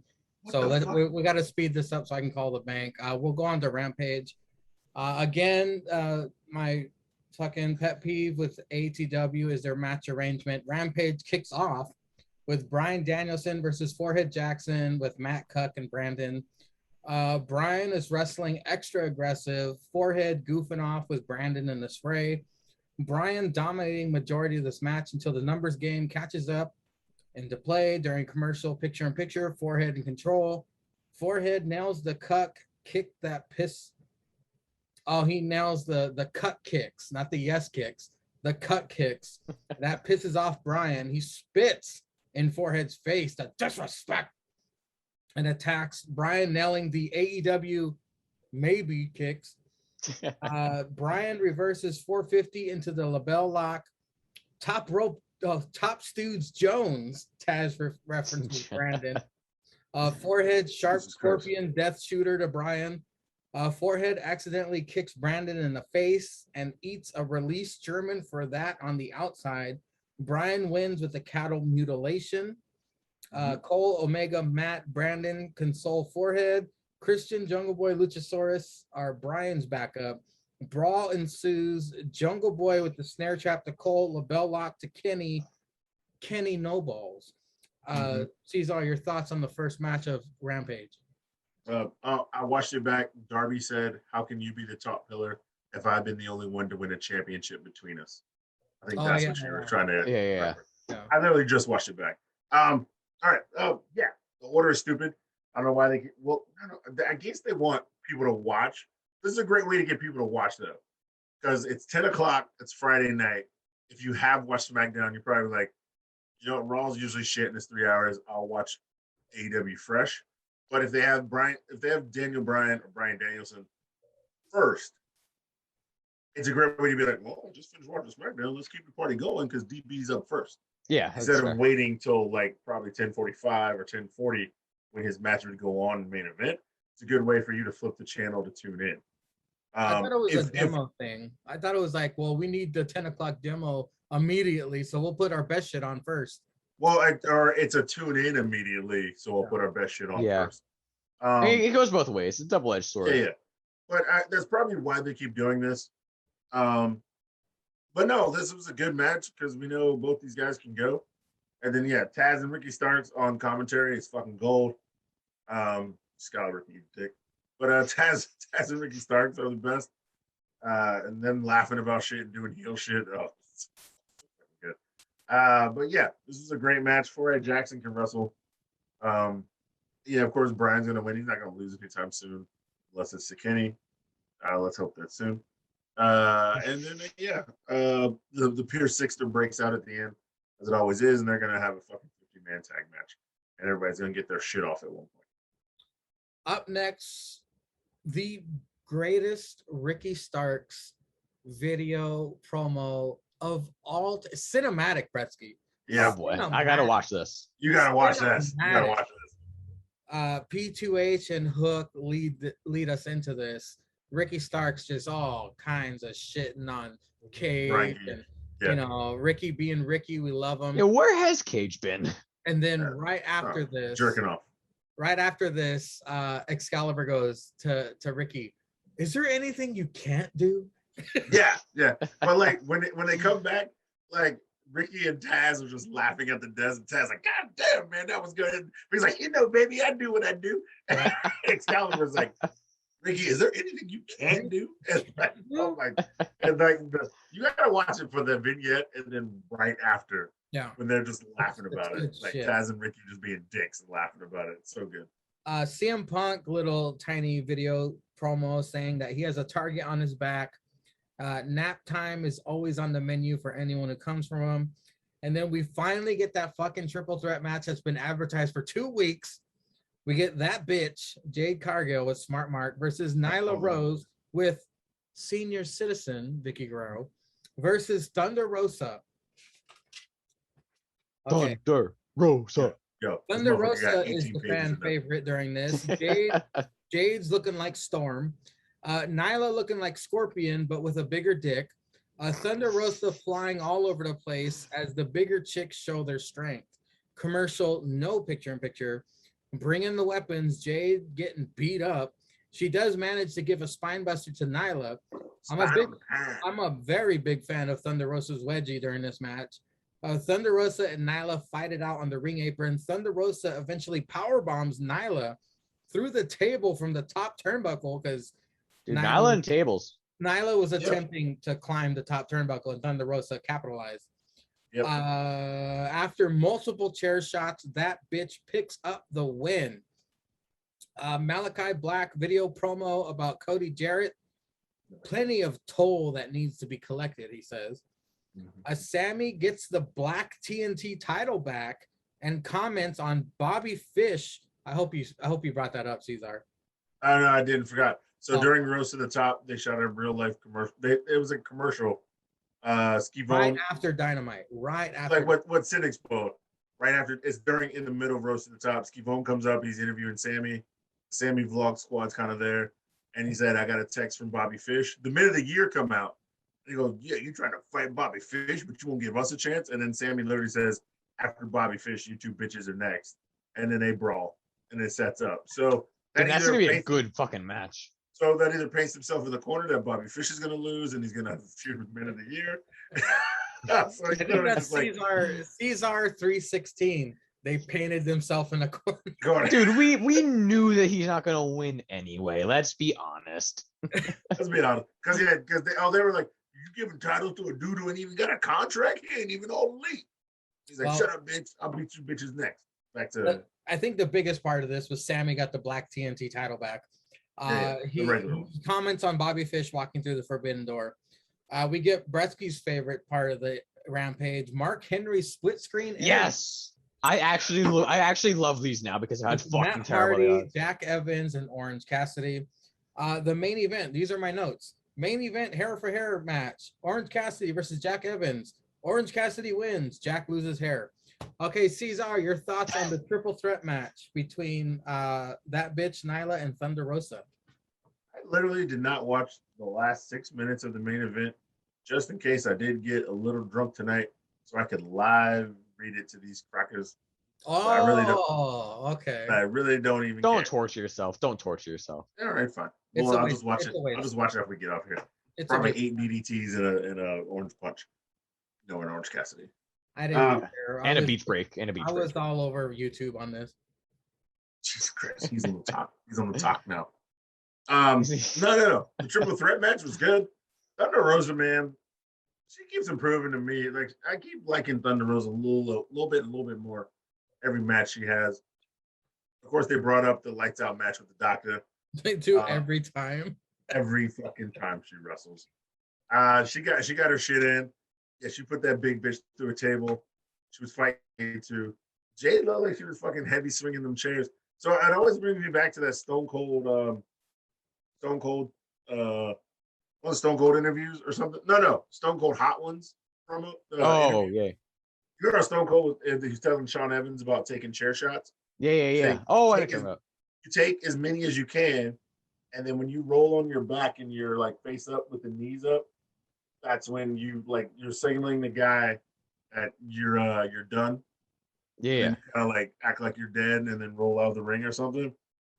Like Jade hit Thunder Rosa twice, and Thunder Rosa kind of rolled over and her knees were up, like giving the signal. And then like Jade just like grabbed her arm and rolled her back over and hit the bitch again. You know, Jade, I was like, has a history of taking things too far. If you watch Road to the Top, yeah, Rose to the Top when Jade her and smacked a bitch. Red Velvet smacked each other on Jade the Britt smacked Baker a bitch. show. And then like Jade slapped the shit out of Red Velvet, and Brandy had to like kind of play Peacemaker. in between. She's trying to Peacemaker. be Peacemaker, yeah. But like I was just like, damn, is this Jade going too far again? Because like I was like, that's the Stone Cold thing. He talked about it, and then like she just grabbed her, rolled her over on her back again. Like, bitch, I ain't done hitting you with this chair. Wow! And I was like, God damn! That shit looked like it fucking hurts. I think she slammed her on the chair, and that's how she won too. But no, the triple threat match was good. Like I said, Thunder Rosa got her shit in, even with those two big broads. And they were talking about how Jade's undefeated and wondered if she would lose because like she really didn't have to be with a decision. But Jade got the win, and then Jade even showed like she was yelling, "She's that bitch!" And Smart Mark got in the ring. Dude, Smart Mark. Oof, love Smart Mark. Love Smart Mark. But she was showing she was still hurt. She was trying to flex. She couldn't get like one arm up, so she was like, I was like, just faking it for like the tables and the chairs and shit. I'm like, all right, I feel it. But then she was yelling, "I'm that bitch," like in the ring. And like yelling at Thunder Rosa. Yeah. Thunder Rosa was like Odyssey Jones. Jade's on the bench over in front of her. She's like, I'm that bitch. I'm that bitch. But yeah, no, I thought it was a good match. Yeah, I didn't really care for the main event. Wait. And in our main event tonight, we have Jack Evans going up against Orange Cassidy, hair versus hair match. Let's Mark get it Henry- right down to ringside. Hold on. Split screens are God this. damn it, where are my This scissors? is what Mark Henry Matt does. Hardy was in the background doing this the whole time. Oh my Matt God. Hardy. Hey, Matt Hardy, what you think about this main event? Yeah, and Matt Hardy, when Matt Hardy wasn't talking, he's in the back behind him doing this shit with scissors. Dude, And then Matt goddamn Hardy scissors in the sucks. suit coat again. After Matt Matt Hardy Hardy's sucks done now. talking, hey, Orange Cassidy, what you think about this main event? Yeah, Matt Hardy should just go hood, man. He should just go hood. Get me on that shit. I think we've done enough talking. It's time He just for said- the main event. He just says the N-word live on TV. Yeah, there you go. I'd be like, these two crackers, somebody gonna get that shit chopped. Because I can say shit. I was like, somebody gonna get dropped and get this shit chopped. Yo, OC, I know your pale face, non-reacting ass got something to say. What you gonna do? Yeah, thumbs up. Fuck you, cracker. Hey, Hey, Brad, Brad, where do you get them scissors, baby? Where you get them scissors? Hey, Is Brad, it industry? I can do Orange Cassidy's promo verbatim. What? What is this? It's a hair for hair, man. I don't even know what I'm doing. I guess I'll try not to get my hair cut. And then he walks out. I'm like, this is why I'm not taking notes. Turn him heel. Dude, Oh, Turn it Orange was Cassidy heel. And biggest in the waste 50-man of tag, time in the 50-man ever. tag, they tagged Orange Cassidy, and he climbed to the top rope, and he just did that shit. Oh, where he yeah, falls off. Yeah. Well, there was a funny part when he came out, Orange Cassidy. You know when superstars high five people on the way, he just went like this. No, he always goes like that. Yeah, He he did does that to a fan, and a fan was all excited. Went. He just went. I thought that was funny, but the rest of it was a waste of time. That being said, gentlemen, we have reached the end of the show. Have either of you seen Dynamite yet? I saw watching it when you both were on break. Yeah, I saw the opening promo of Million Calorie Man and fucking 10 cunts, that idiot, and Jake. That's all I saw. Cesar? No, I was literally watching it when you guys both went to go pee, and Bretsky was fighting drunks. Well, Yeah, you know me. We got, it's a loaded episode. There was one person who didn't send their promo and did not respond. I will not mention names. Shit. But I'm just guessing. I'm just guessing. The episode is out. Go ahead and check it out on Mangria Field YouTube page. That's all the APBW promos we need right now. You guys plug your own stuff. Bretsky, go for it. All right, I'll keep it short and sweet because, you know, Mangria's got his fucking identity crisis going on. Man, you cannot win. Mexicans and identity crisis. It's very good. So I am the Great Bretsky 99. You can follow me on Instagram at the Great Bretsky 99. Just for some fun content, not really much wrestling content, but just for some fun content. Go follow me. It's public now, so you can do that. I also have a podcast of my own. I'm really expanding it. You get to listen to people who are going to be future leaders and future celebrities and the next Elon Musk, Jeff Bezos, fucking Bill Gates, future star athletes, whatever you want to call it. I'm getting some life advice, you know, talking about current events, college advice, fucking hear what's going on in the social world. Latest episode number 73 with good friend Mirela Kuleva. Great episode. It's called the Faux Pod. Haha, I get it. It is on the screen right now. THE space FAUX space POD. Me interviewing my friends, having a good time, trying to expand to some more people than just my friends. But as of right now, it's more just my friends. A lot of college kids. Cesar's been on it twice. Angry's been on it before. It's a good time. Go follow on Instagram at thefauxpod.cast. That's at THEFAUXPOD.CAST for all the content you could ever want and more. On Twitter at thefauxpod_cast. We're on Spotify, Apple Podcasts, Google Podcasts, Anchor, Good Pods, anywhere else you get your podcasts. Just search it up on any platform. Podcast platform, search engine, whatever it may be, just search the Faux Pod. If you know, you can learn something new, but something you already know. You can learn about an entirely new human being, have some laughs, get some new insights on different things, get to hear people that you're going to hear about in the future. Be like, oh, I know that person's name. They were on the Faux Pod once. So go check out the podcast. I would really appreciate it. Julius_Caesar. Your plugs, my friend. So you know, I stay under Julius_Caesar for everything. That is Twitter. That is the Instagram. You spell Caesar like that. Spell Julius like regular. Then you see it, fucking Hail Caesar logo. You know that's me. Where we stay popping off for white people, Lindsay. That's the latest post of that lady right there. And then two bitches sharing grapes. I might post something on Ratchet tonight. Story is always funny. Dude, I've seen fucking. Say it with me now. That's some white people shit. Yes, the lady on the right had it right. That's what she said. She said white people. I've seen some fucking white girls just sharing water. Fucking wild. Yeah, man. I saw a married couple spitting wine into each other's mouth today. That's so cute. Shit. I want to see Cora Jade and Trey Baxter do all the fucking white people couple trends. They probably do if they have a fucking Instagram. Hey, what do Ricochet and White cheese. I don't know. Fucking R-Truth. No, they probably fuck on the edge of a mountain while Ricochet is like holding on to it like a Tom Cruise in Mission Impossible 2. It's the fucking R-Truth quote. I don't even know if that's PG. She's got her whole fist. She's got her whole fist up his ass. Well, her her fucking body's so small. It probably feels like a fucking Kali's finger. Yeah, it probably does. It's like a pop in that asshole. But yeah, Julius_Caesar on all socials. I'm just trying to spread ignorance and funny shit. If I think it's funny, I'm retweeting it. I'm probably writing it. I'm putting up White People Wednesday. And, you know, I'm just out here in these streets. Thank you, gentlemen, for your time. Thank you for joining me. As always, thank you to the very few who watch this. We do it for fun mostly. This is for us. Yeah. So, yeah. Yeah. Uh, Booka booka. Dude, ladies, hey, before we end real quick, fucking money right here. Lil Jon, fucking Lil Jon comes in NXT, meets with LA Knight, yeah, off. yeah. Just go. That's just going. Yeah. Fucking 10 stars in the Tokyo Dome. Yeah. Right there. Yeah, Little yeah. John being the special guest referee in the LA Night match. It's like Oh, 1, man. 2, and somebody kicks out. Was that 3? No. He goes, what? He really kicked out? Yeah. Oh, wow. No, wait. Yeah. No. Ellen would be like, he really kicked out? And Little John will go, who what? What? Who what? Who what? All right, he gets put in a submission. He gets put in a submission. Are you okay? Really nice. Then yeah. Usher just Really nice Usher choking out. comes He's like, in. yeah. Usher comes in for no reason in the background. Usher fucking runs away. Well, ladies and gentlemen, We have thank you created for spending magic. this time with us. Thank you for watching and listening. All my shit, you're already watching. You know where to find it. So, ladies and gentlemen, until next time, OOKA BOOKA.